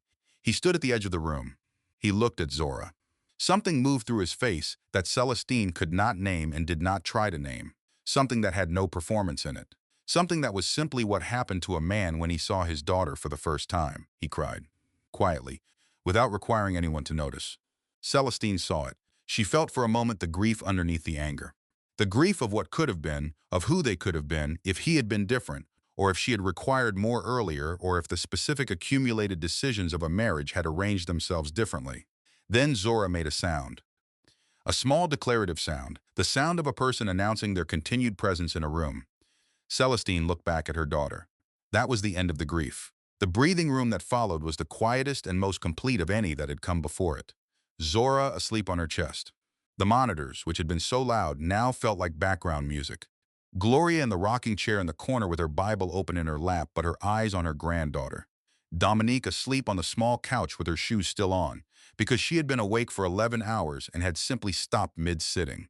The flowers Amani had sent from Washington, D.C., white roses in a simple arrangement, on the windowsill where the morning light was beginning to turn from gray to gold. Celestine breathed. She pressed her lips to the top of Zora's head. The smell of a newborn was something she had been told about and had not been prepared for. It was nothing like anything else. It was simple and clean and completely specific. The smell of a person who was entirely new to the world and had brought none of the world's complications with her yet. She made her daughter a promise. She made it quietly, without words, in the specific language of a hand pressed to a small warm head and a breath held in a decision made in the body before it becomes anything the mind can name. "I will not pass this to you. Whatever this costs me, I will bear the cost. You will not inherit the weight of what your father did or what your mother chose in response. You will inherit what I build from here." That is the promise. The fourth validation whisper arrived in the morning light of the hospital room.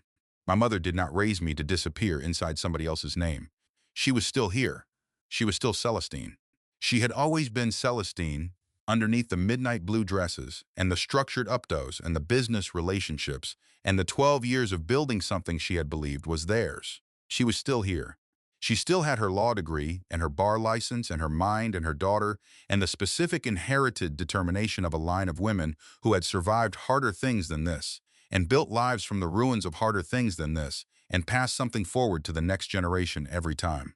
She was still here. She was just beginning. 6 weeks postpartum. Celestine had returned to her mother's house because she was not ready to be alone, and she had made peace with not being ready. This was a new skill. She was not naturally a woman who made peace with not being ready. She was the woman who was ready before the thing arrived, who had the bag packed and the plan in place and the contingencies accounted for.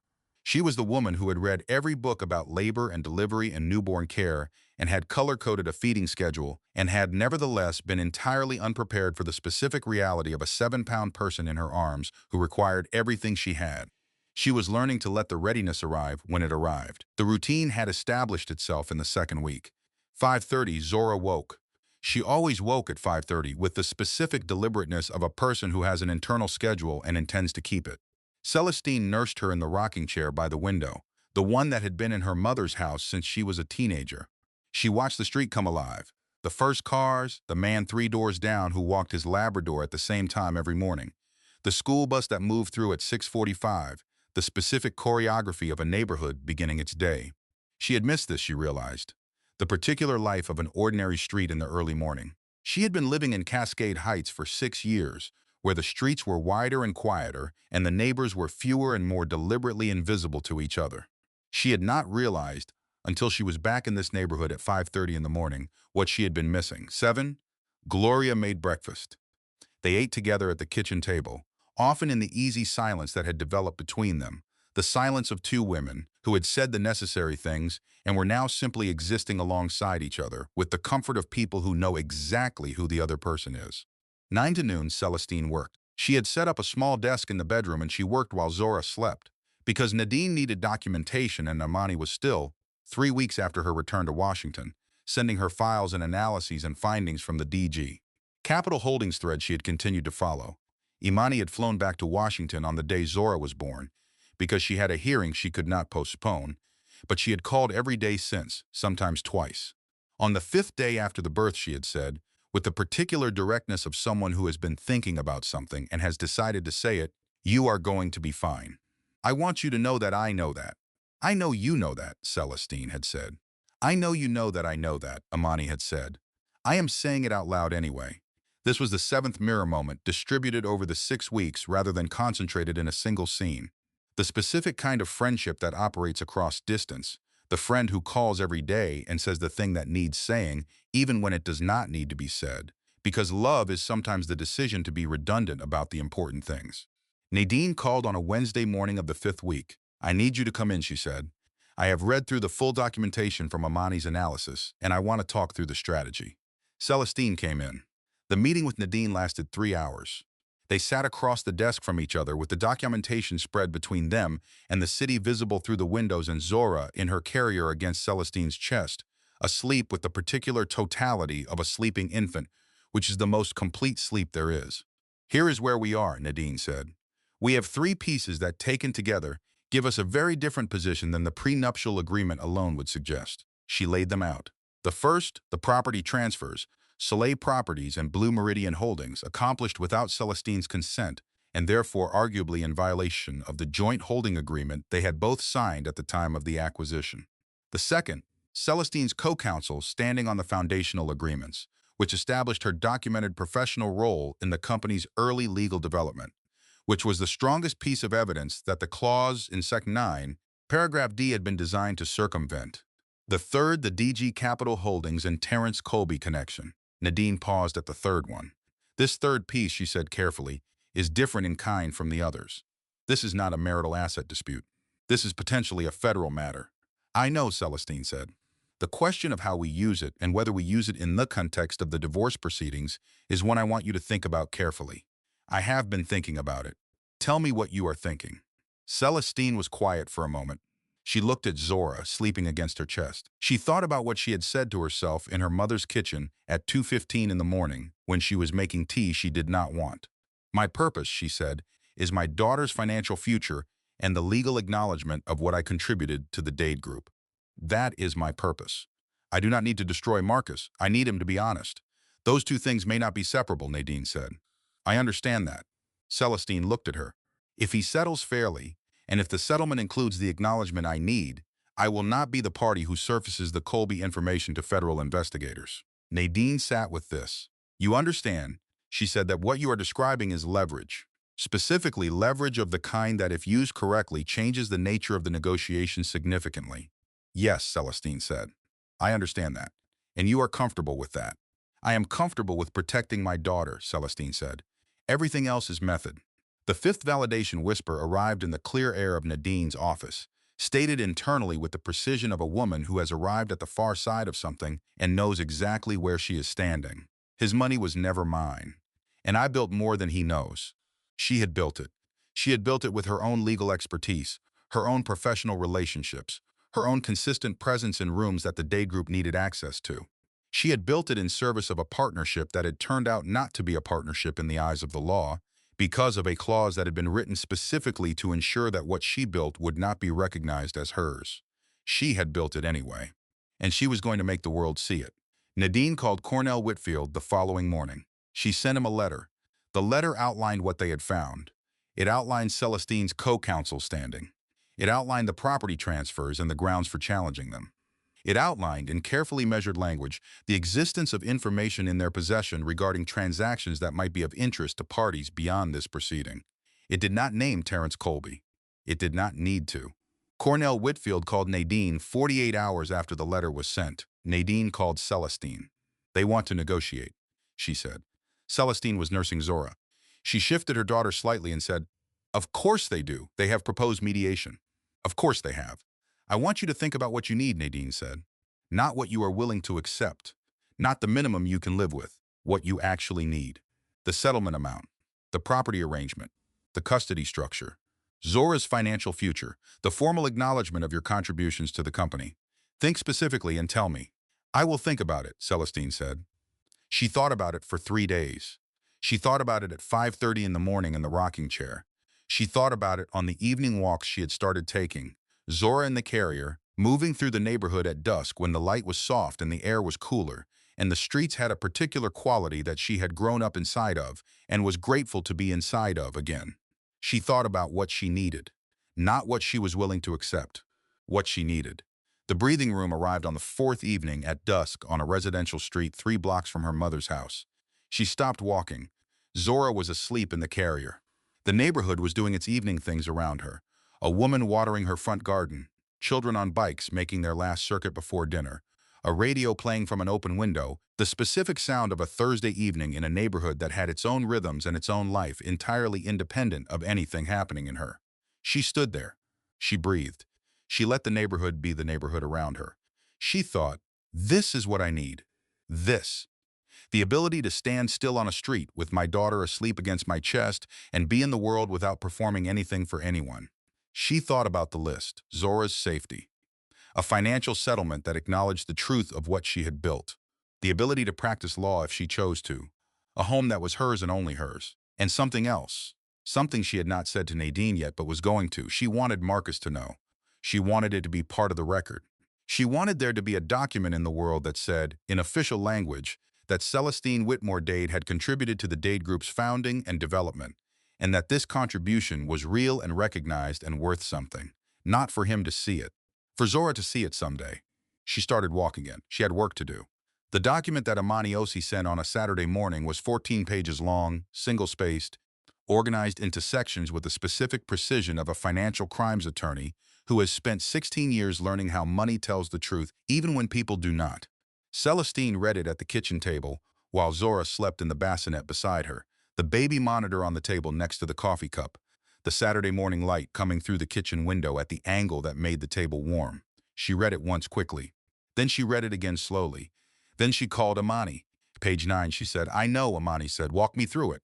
Amani walked her through it. DG Capital Holdings, registered in the Cayman Islands 14 months ago. $6,200,000 received from the Bellingham Avenue subsidiary of Dade Group, recorded as a vendor payment.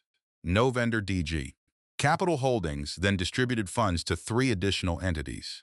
The first was a property management company in Houston, Texas, which held 2 residential properties. The second was a media investment fund in Miami, which was a small fund investing in local media properties. The third was the private equity fund. The private equity fund was called Colby Capital Partners, LP, and it was managed by a general partner who was, in his professional life outside of fund management, a city councilman for the city of Atlanta, Georgia. The amounts invested in Colby Capital Partners, over 22 months, totaled $4,800,000.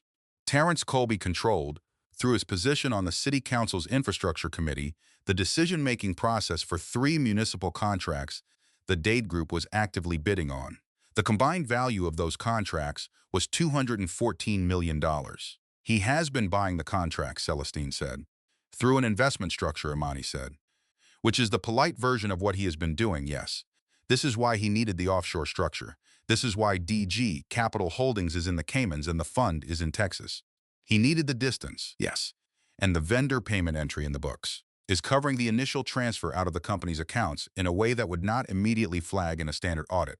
Imani paused. It would flag in a forensic audit, which is what I have been conducting. Celestine looked at page 9 of the document. Imani, she said. Yes, this is a federal bribery case. It has the shape of one, Imani said carefully. I am a private attorney, not a federal investigator, so what I have is a financial analysis that describes a pattern. What federal investigators would do with that pattern is their determination. But the pattern is clear. The pattern is quite clear. How long did he have to know me, Celestine said, mostly to herself, before he was willing to do something like this in a company I helped him build? The eighth mirror moment lived inside that question. The specific and devastating realization that the person who knows you best can use that knowledge against you, not because they do not know you, but because they do. He had known exactly how much she would not look. He had known that her love for him and her belief in the partnership would create the specific blind spot he needed. He had known her well enough to build an operation inside the blind spot. She set the phone down on the table for a moment and sat with this. Zora made a small sound in the bassinet. Celestine looked over. The baby was still asleep, her fingers curled against her cheek, her face arranged in the expression of someone conducting important internal business. Celestine picked up the phone. I need to bring this to Nadine, she said. This changes the conversation. That is why I sent it, Imani said. She drove to Nadine's office that afternoon. Zora stayed with Gloria, who had been angling for solo grandmother time since the birth, with the specific appetite of a woman who has decided that a grandchild is the best thing that has ever happened to her. Celestine sat across from Nadine and they went through page 9 together. Nadine read it with the focused attention she brought to everything, moving through the analysis line by line, occasionally noting something on the yellow legal pad she kept to her right. When she was done, she put down her pen. This changes the nature of your leverage, she said. Yes. Before this, you had a challenging but winnable property dispute and a well-documented co-counsel standing argument. Nadine looked at her. With this, you have the ability to make Marcus Dade's legal exposure significantly larger than what he is currently calculating. I do not want to go to federal investigators, Celestine said. My purpose is the settlement. My purpose is Zora's financial future and the acknowledgement of my contributions. I understand your purpose. I am telling you that if the mediation results in a fair settlement, the Colby information stays where it is. And if the mediation does not result in a fair settlement, Celestine looked at her. Then Marcus Dade's attorneys will need to explain to their client what the word federal means in a criminal context. Nadine picked up her pen again. Let me tell you what a fair settlement looks like in this context, she said. They talked for 2 hours. Numbers, property, custody arrangements, educational funds. The formal acknowledgement clause that Celestine had decided was non-negotiable. The specific language she wanted to see in the settlement documents, the language that would say, in official and permanent form, that Celestine Whitmore-Dade had contributed to the founding and development of the Dade Group, and that this contribution was real and recognized. When they were done, Nadine called Cornell Whitfield's office. She did not get him directly. She left a message. The message said, "We have reviewed the full documentation and are prepared to schedule mediation. We have additional information to share at the appropriate stage that we believe will be relevant to your client's decision-making process." Cornell Whitfield called back within 90 minutes. They scheduled mediation. Celestine drove back to her mother's house in the early evening. The city was doing its evening transition, the shift from business to personal, from the downtown version of itself to the neighborhood version of itself. She drove through streets she had driven since she was a teenager, and she thought about what was ahead. The mediation, the settlement, the beginning of the legal acknowledgement of her contributions.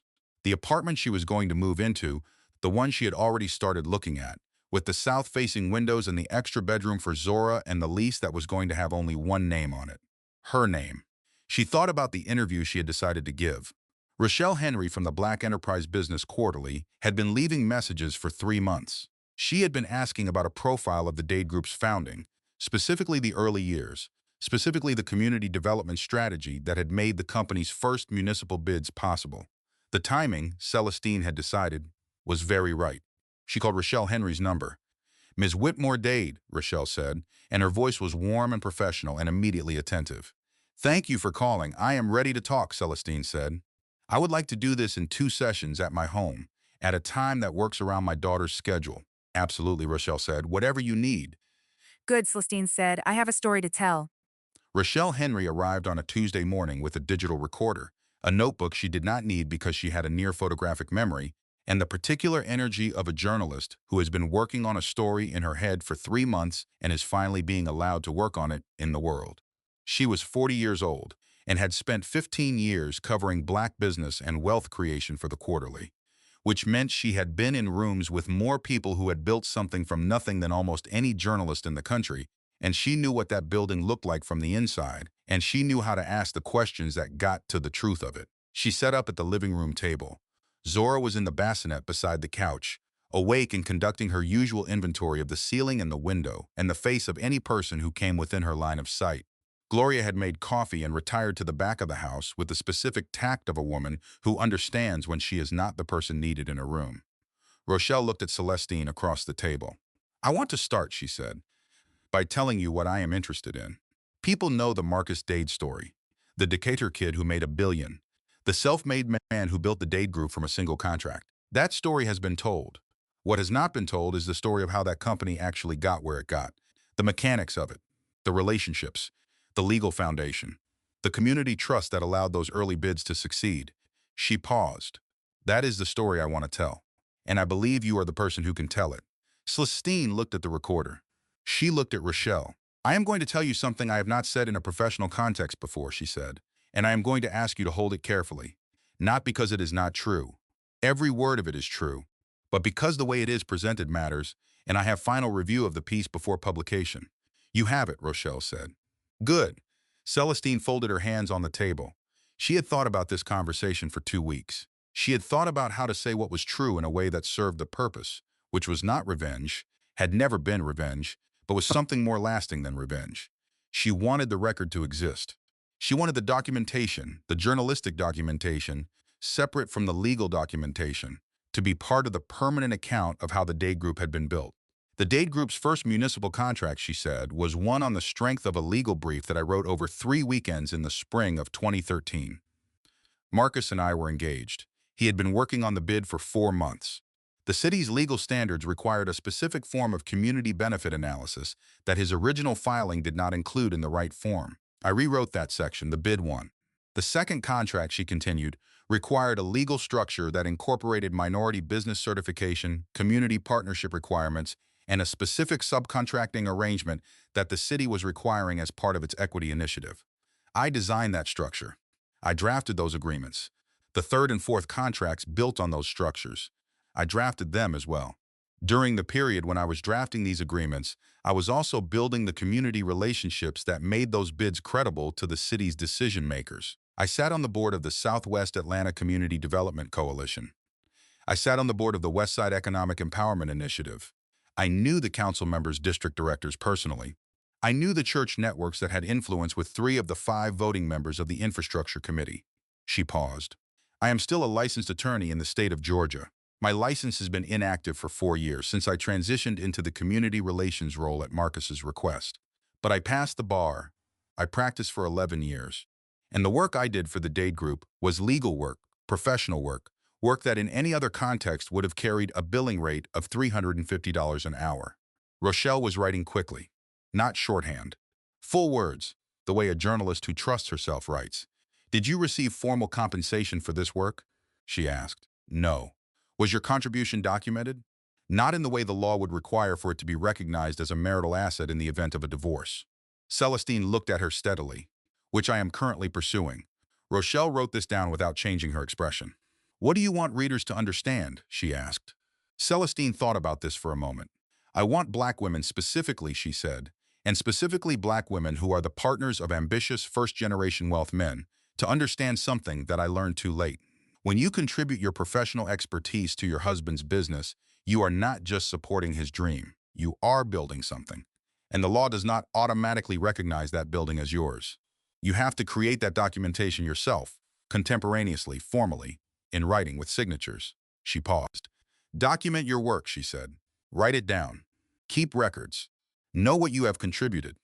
Not because love should be a transaction, but because the system that governs the dissolution of marriages was not designed with your specific contribution in mind, and you have to build the protection for yourself because no one is going to build it for you. Zora made a small sound in the bassinet. Celestine reached over without looking and placed one hand on the baby's back. Zora settled. Rochelle watched this. She did not write anything for a moment. Then she said quietly, "What do you want your daughter to know about this?" The question landed differently than the others. Celestine had not been expecting it. She looked at Zora. The baby had turned her head and was looking at the window, considering the morning light with the particular seriousness of someone making observations. "I want her to know," Celestine said, "that she comes from a line of women who built things.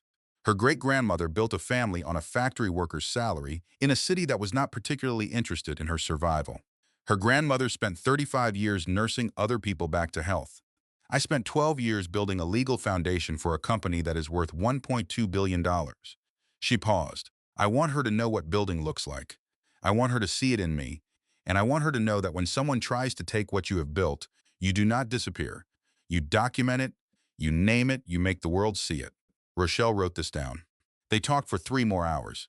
2 sessions over 2 days, the second one shorter, more focused, refining the specific details and verifying dates and names that were going to appear in the piece. The article ran in the Quarterly's next issue under the headline, "The Woman Who Built Dade Group, What the Documents Left Out."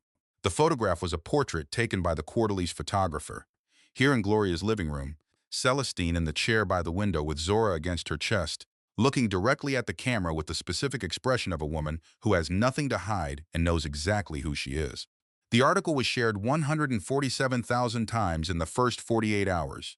The board members who had been at the gala read it. The council members she had cultivated over 12 years read it. The community organizations she had served read it. The church network she had built read it. The business press read it. The black press read it. The professional organizations read it. Everyone read it. The midpoint wisdom moment arrived in the form of a phone call from Dominique, who called the morning the article went live and said, without preamble, "How does it feel?" "It feels," Celestine said, "like saying something out loud that has been true inside me for a very long time." "That is what freedom sounds like," Dominique said. "Yes," Celestine said. "I think it is." The 6th validation whisper had already arrived. In the quiet of the evening after the first session with Rochelle, when Celestine had sat alone in her childhood bedroom with Zora asleep on her chest and thought about all the years she had not said the thing she had just said. She had spent 22 years to 12 years of building, and the decade before that, of becoming the person who would build, making herself useful in ways that served other people's visibility while managing her own with careful, deliberate restraint. She had code-switched. She had managed perception. She had been the most composed person in the most contentious rooms, not because composure was natural to her, but because she had understood, early, that a composed black woman in a room full of powerful people had more ability to affect the outcome of a situation than a demonstrative one. She had used that skill for 12 years in service of a man who had used her while she was using it. She was done making herself smaller so someone else could feel large. That was the midpoint wisdom, earned through everything before it. Simple. Final. Cornell Whitfield called Nadine the same morning the article ran. "They are ready to talk seriously," Nadine told Celestine. "Schedule the mediation," Celestine said.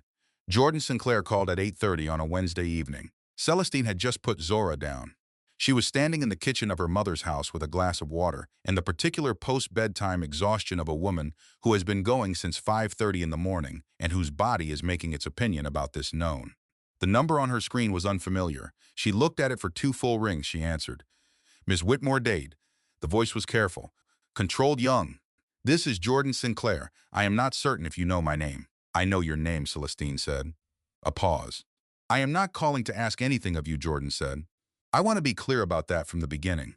I am not calling to explain myself or to ask for your understanding or your forgiveness. I am calling because I believe you deserve to know certain things, and because I have been thinking about whether to call for 6 weeks and I have decided that staying silent is not something I am willing to do." Celestine sat down. "Go ahead," she said. Jordan told her story. She had met Marcus 14 months ago at a professional event in Charlotte. He had been charming.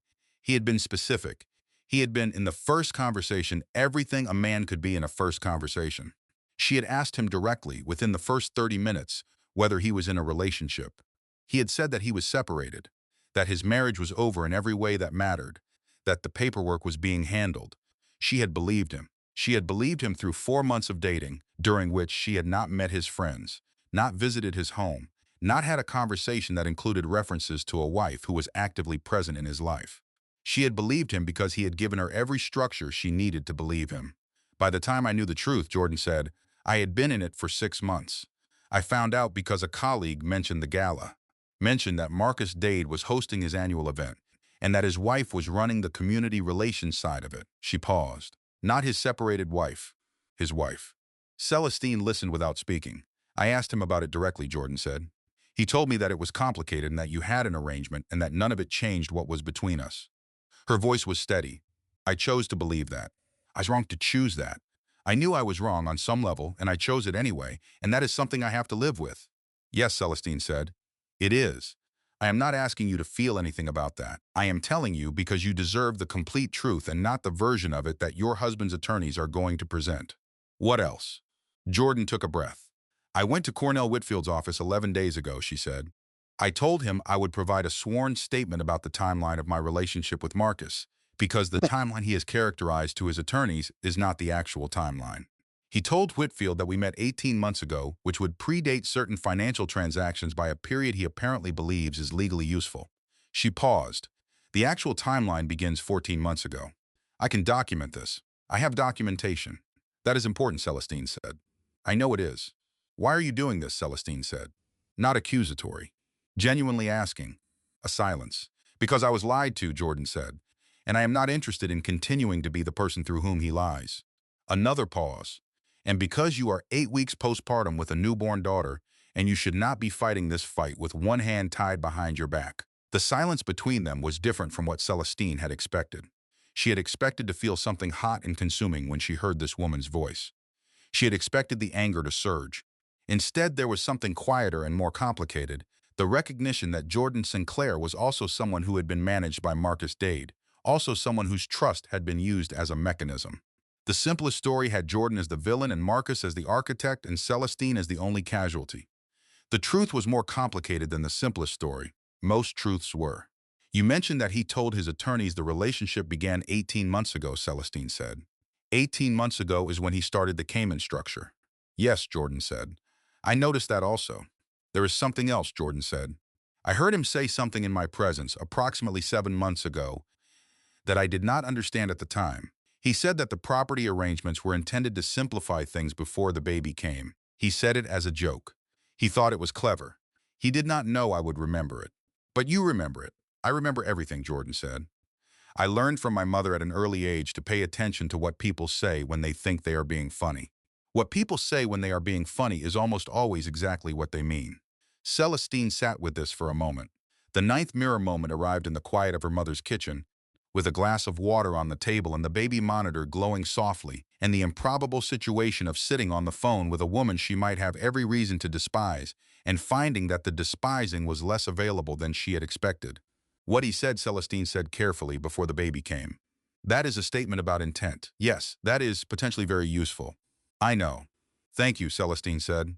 The words were formal and genuine, and without warmth, but also without the cruelty they might have carried in a different version of this conversation.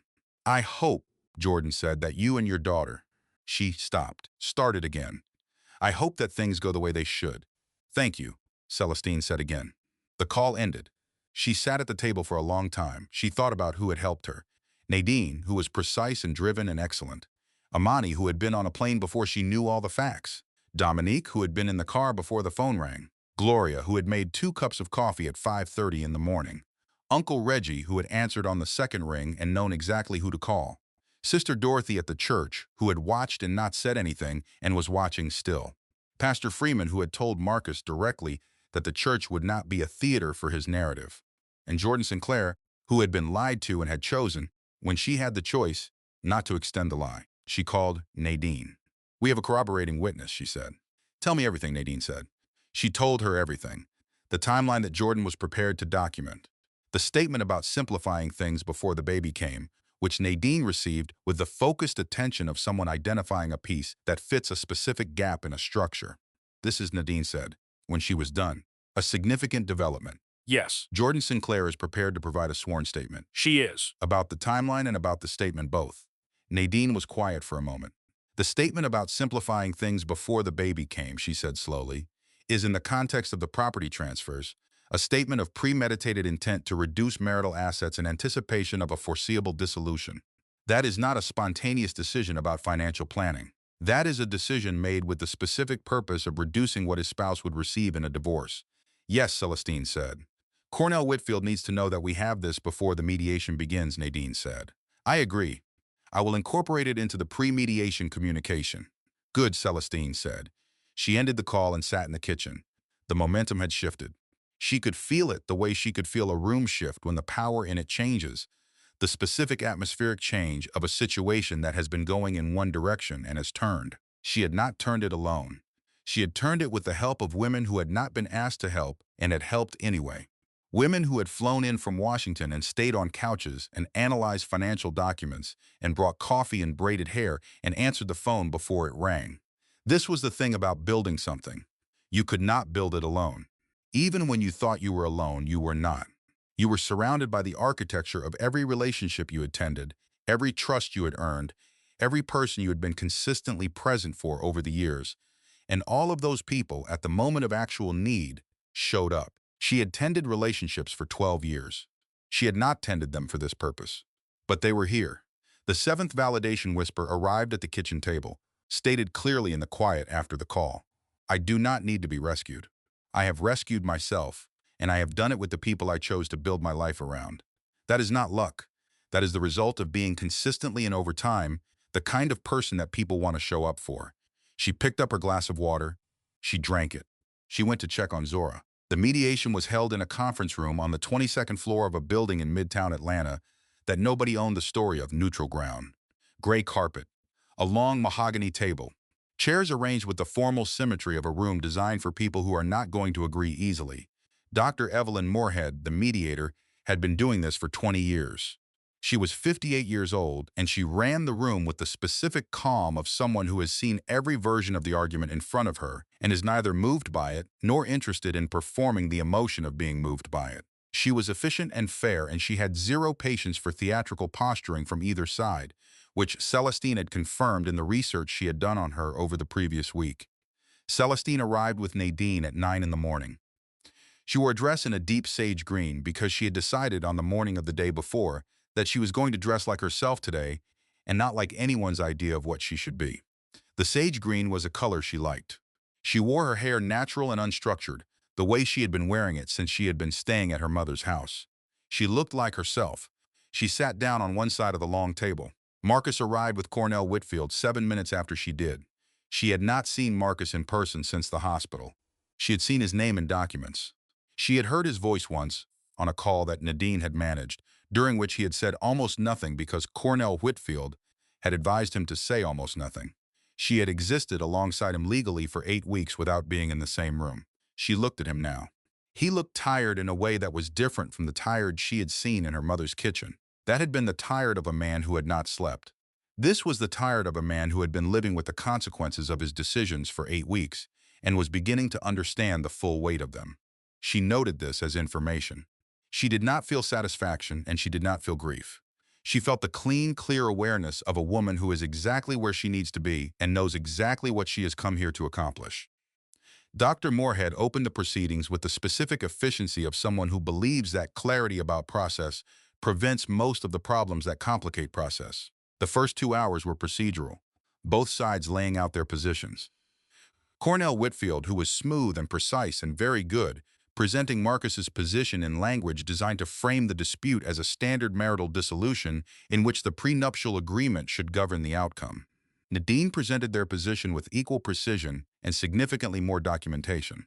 The co-counsel argument, the property transfer irregularities, the formal challenge to Section 9, Paragraph D, on the grounds that the clause had been specifically drafted to exclude contributions that the drafter knew were going to be made without disclosing the exclusionary purpose to the contributing party. Jordan Sinclair's sworn statement about the timeline and the comment about simplifying things before the baby came.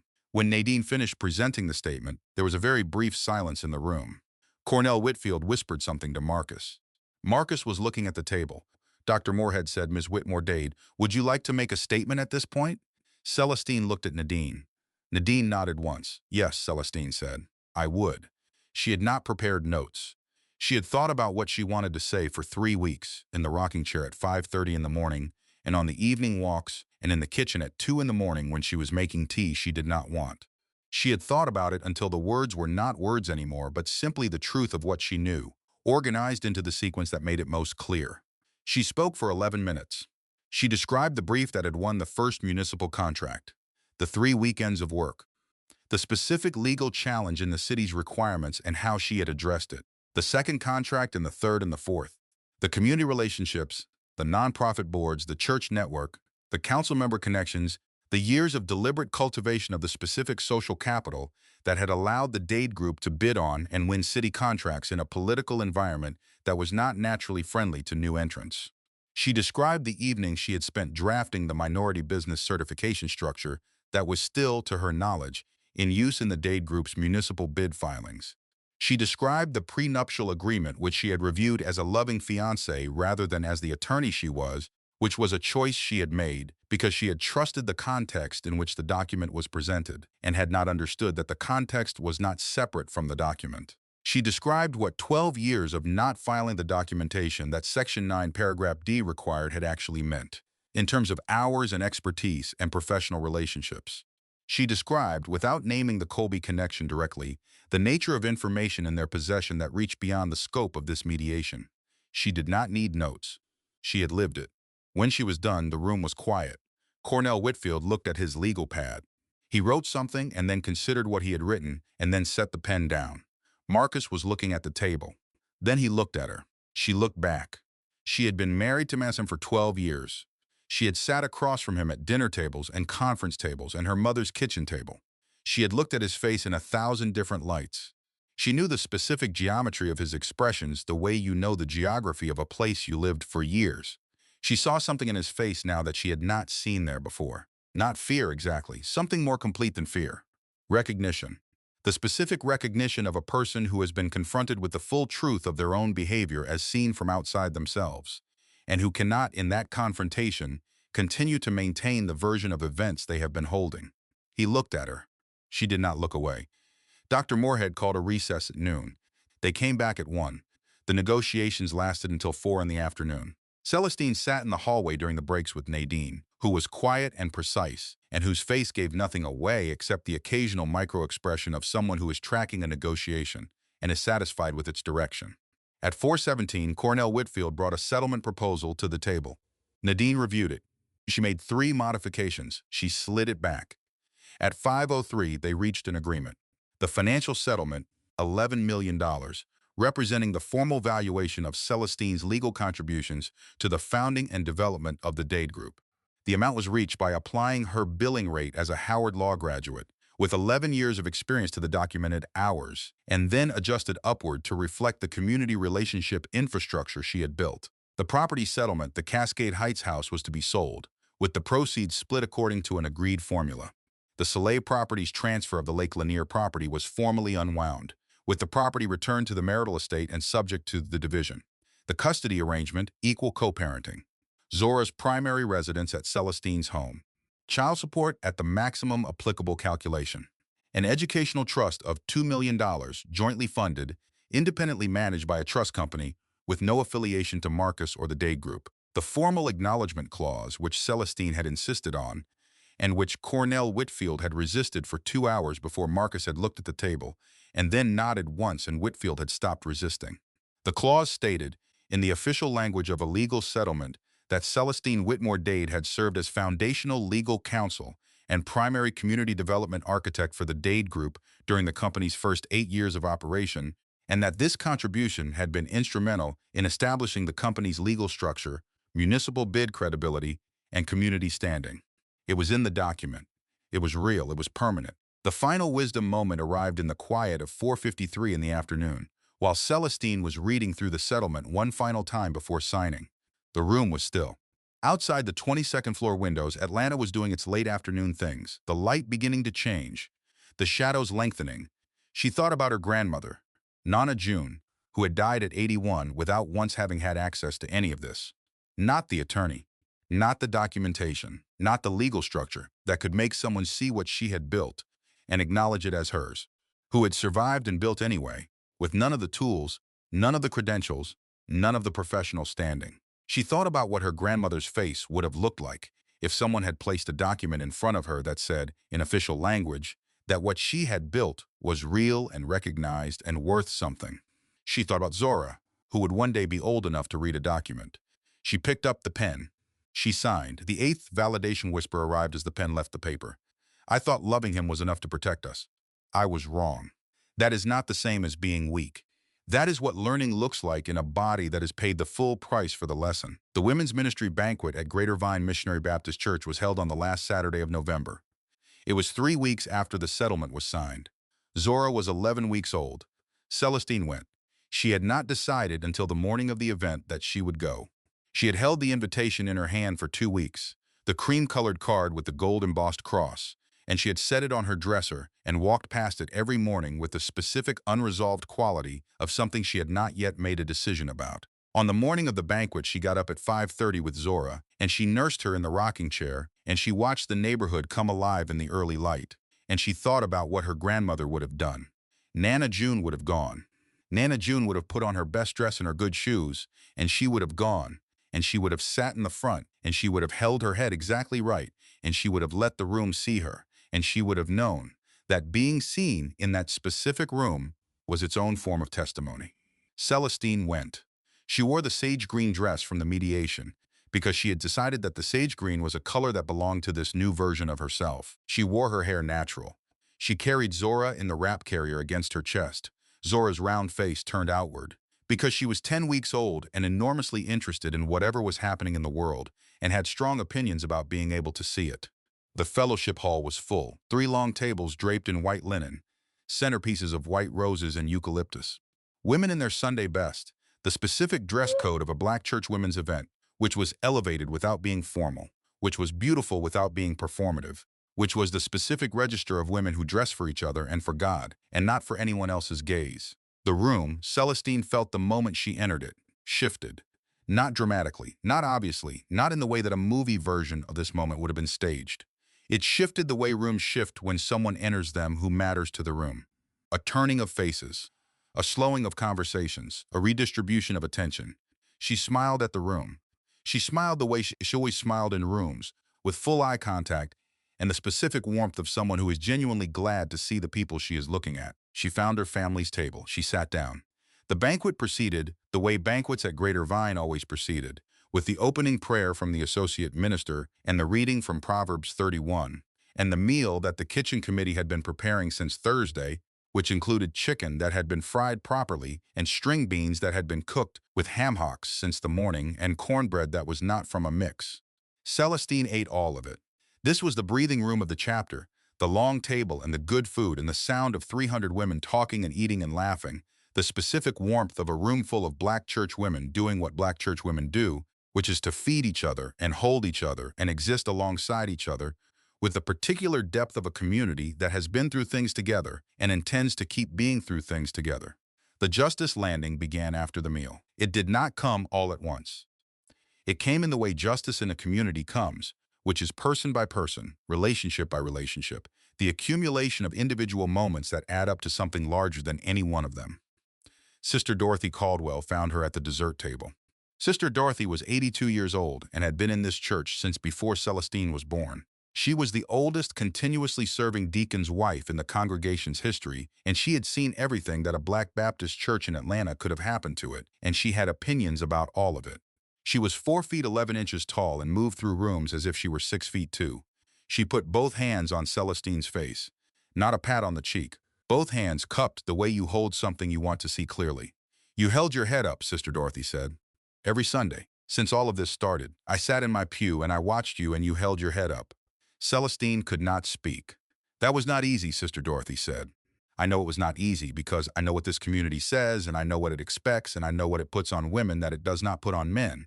And you held your head up anyway. Every Sunday. She kissed Celestine once on each cheek. Then she moved on to the next person because Sister Dorothy Caldwell had a banquet to work and a room full of women to see to, and she was not a woman who lingered when the work called her forward. The community win was quiet. That was what Celestine had not expected. She had expected some version of public vindication, A room full of people saying the right things. The satisfaction of being seen in a way that required acknowledgement from the people who had been watching. What she got was more than that and less visible than that. She got the women who came to find her, one by one, over the course of the evening. The woman in her 60s who sat next to her at the dessert table and said, without preamble, I was in a similar situation 30 years ago, and I did not have what you have, and I did not make it out the way you have. She said it matter-of-factly, as a woman who has made peace with the decisions of her own past and is not asking for anything from the sharing of them.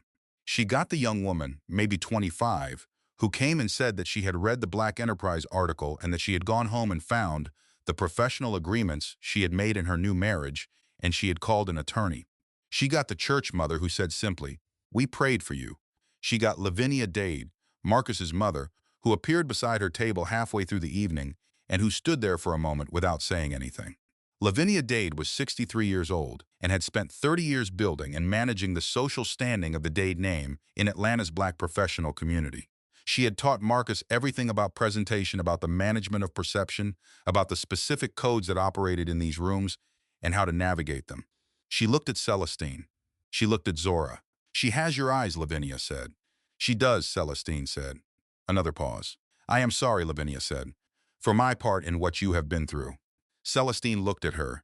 There was something in Lavinia's face that she had not seen there before, in all the years of knowing her. Not performance. Something underneath performance, the specific grief of a woman who has watched her son become someone she did not raise.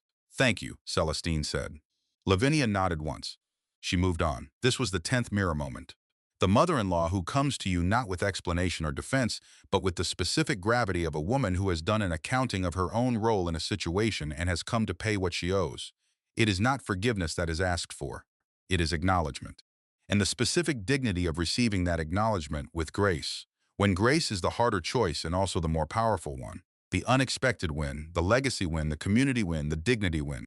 All of them landing in the specific quiet of a fellowship hall on a Saturday in November, person by person.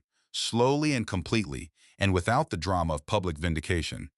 Because the real victories almost never had drama in them. They had weight. After the banquet, she drove back to her mother's house with Zora asleep in the car seat. She sat in the parked car for a moment in her mother's driveway. The 9th validation whisper arrived in the dark of the car, with the neighborhood quiet around her and the baby breathing soft and regular in the car seat. My children will not grow up thinking that a man's silence is the same as safety. They will grow up watching me speak. They will grow up watching me build. They will grow up knowing that the women in this family do not disappear inside anyone's name except their own. She unbuckled Zora from the car seat. She carried her daughter inside. She put her to bed. She went to the kitchen and she made herself a cup of tea, and she sat at her mother's kitchen table in the dark for a long time, not thinking about anything in particular, just sitting inside the specific stillness of a woman who has done something hard and is resting before the next thing begins. The front door opened. Gloria came in from her own evening, book club at the community center, and found her daughter at the kitchen table. She sat down without turning the lights on. They sat in the dark together for a while. "How was it?" Gloria said. "It was," Celestine said. She paused. "It was what it was supposed to be." "Good," Gloria said. "Yes," Celestine said, "good." 4 months after Zora was born, on a morning in early January that was cold enough for a coat, and clear enough that the light came in at an angle that made everything sharp and specific, Celestine stood on the porch of her apartment with a cup of coffee in both hands, and she faced the morning. Her apartment. She had moved in 6 weeks after the banquet, 11 weeks after the settlement was signed, 14 weeks after Zora was born. The apartment was on the 3rd floor of a building in the West End neighborhood, south of downtown, a building that was old in the way Atlanta buildings are old, which was not very old but old enough to have established itself as belonging to its neighborhood. The hallways smelled of old wood, and the neighbor downstairs cooked something with garlic every night, and the ceilings were high, and the windows were large, and there was a porch that faced east. She had furnished it slowly and on purpose.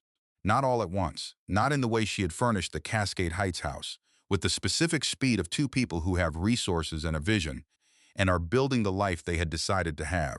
She had furnished this apartment the way you build something that is only yours, one piece at a time, each piece chosen for the specific reason that she wanted it. The chair that was comfortable rather than beautiful. The table that fit the space without requiring her to arrange herself around it. The rug that was the color of the inside of a persimmon and had no reason to be chosen except that she had stood in the store and felt something looking at it that she decided to trust. The bookshelves she had filled with the books she had packed from her office when she left the Cascade Heights house, books from law school and before, books she had read in college and held on to through every move, books that were the record of a mind that had been working and growing and collecting ideas since she was 19 years old. She had not left those books in the Cascade Heights house. She had not left anything that was hers. Zora was in the carrier against her chest, awake, watching the morning with the intense concentrated focus that she brought to all of her observations. At 4 months old, she was a person with opinions and preferences and the specific gravity of someone who takes their own experience seriously. She watched the street below with the same expression she had had in the delivery room at 7:14 in the morning, the expression of someone taking inventory. The street was West End quiet, not Cascade Heights quiet, which was the quiet of distance and money and gates. This was a different quiet. Neighbors going to work.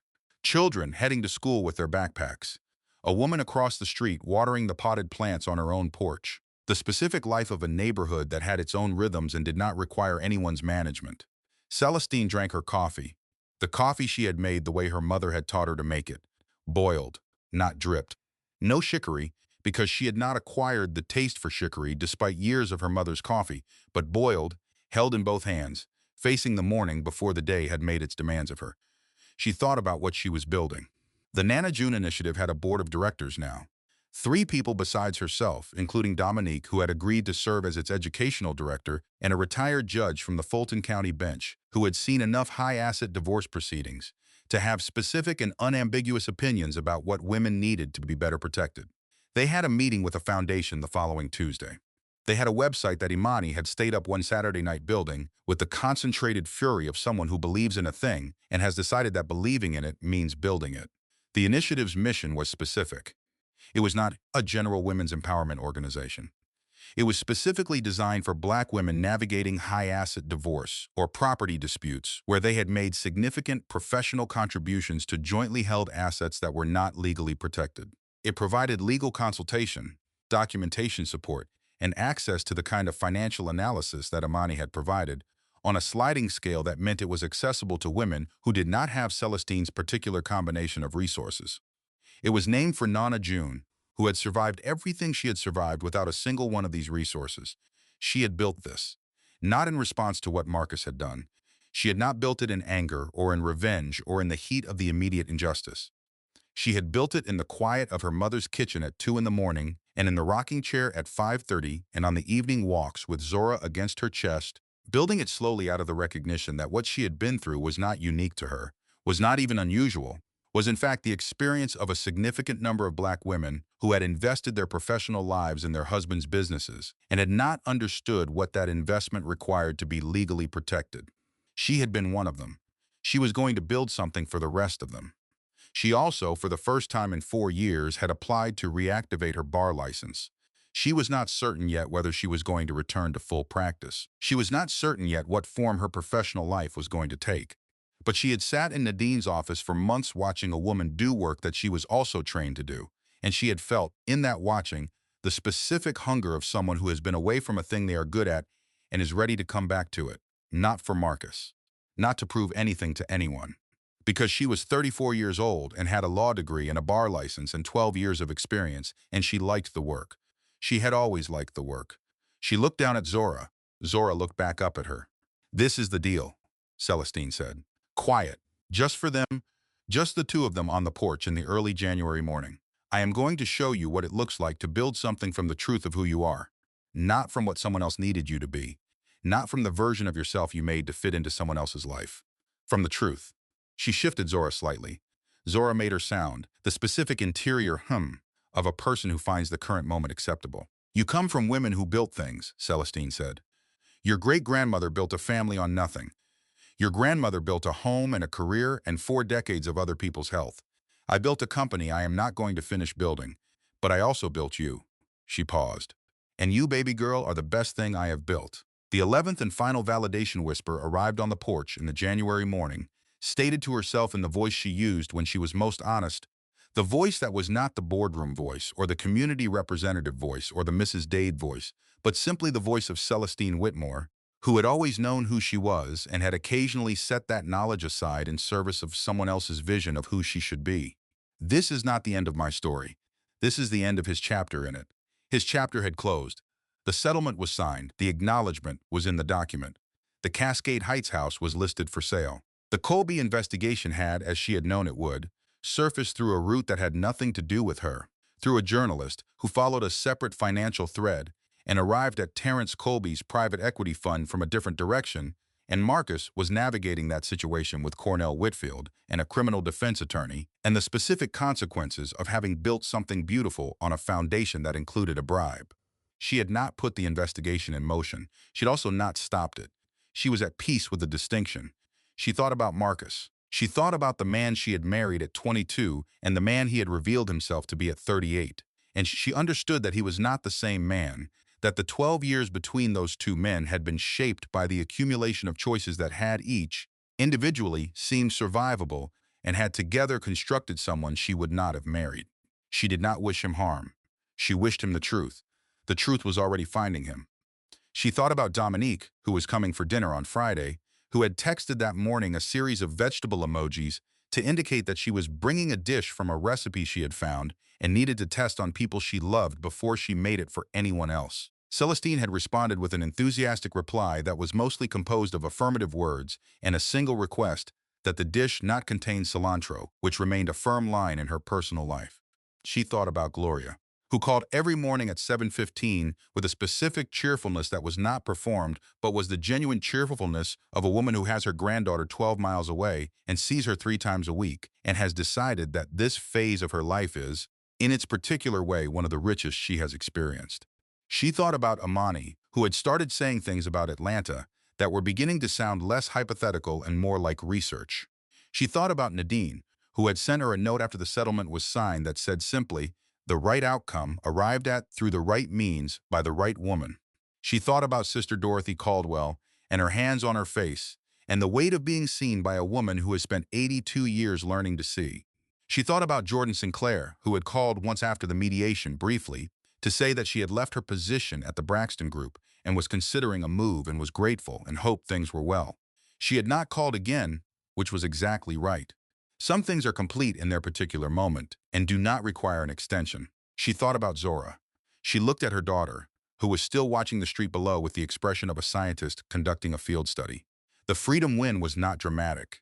It was this: a porch and a cold morning and coffee made correctly, and a daughter who was already a person with opinions and a city that was going about its January life below her, and the specific weight of a future that was entirely her own to build. The legacy win was not visible yet. It was in the Tuesday meeting with the foundation and the board of directors and the sliding scale fee structure and the name of a woman who had died at 81, having survived everything they threw at her and who deserved to have her name on. Something that would go on surviving after the people who loved her were also gone. The success win was quiet and specific. The apartment with the east-facing windows, the persimmon-colored rug, the bookshelves, the bar license application sitting in a manila envelope on the kitchen table. The interview she was giving next month to a law school that wanted to know if she would consider teaching a seminar on marital property law and professional contribution documentation in high-asset marriages. She would consider it. The quiet win was the one she understood best now, the one she had not fully understood until she was standing on this porch in January with her daughter against her chest. She had walked away whole. No scene, no drama, no performance of anything for anyone. She had walked away with her dignity and her daughter and the formal acknowledgement of 12 years of work and the specific clarity of a woman who knows exactly who she is. That was enough. That was in fact everything. She finished her coffee. She shifted Zora in the carrier and Zora made her sound, the of acceptable conditions, and turned her face toward her mother and looked at her with those eyes that had been deciding what color they were going to be and had recently decided on the deep, warm brown of the Whitmore side of the family, of Gloria and Dominique and Celestine herself and all the women who had come before. "Good morning," Celestine said. Zora looked at her. In the street below, a woman was walking a dog that was pulling enthusiastically in 3 directions at once, and the woman was laughing at the dog's ambition, and the laugh carried up to the 3rd-floor porch, clean and clear in the cold January air. The final breathing room was this: the porch, the cold, the coffee, the daughter. The laughing woman and the ambitious dog and the neighborhood going about the serious and ordinary business of a January morning. The specific weight of a life that was not finished. That was just beginning. In the distance, the sun was finishing its climb above the Atlanta skyline, which was beautiful in January in the specific way. Cold cities are beautiful when the light comes in low and clear and turns everything it touches into something worth seeing. Celestine stood on her porch. She faced the morning. She breathed. For the first time in longer than she could accurately remember, she breathed with her whole chest, with the full capacity of a body that is no longer braced against the next thing, that has survived the worst of what it feared and found itself intact on the other side, that is finally and completely in the present moment. She breathed. And the last sentence of this story carries the weight of every sentence that came before it, and it opens into the future she has made possible, and it says only this: she went inside, and she got to work, and it was hers.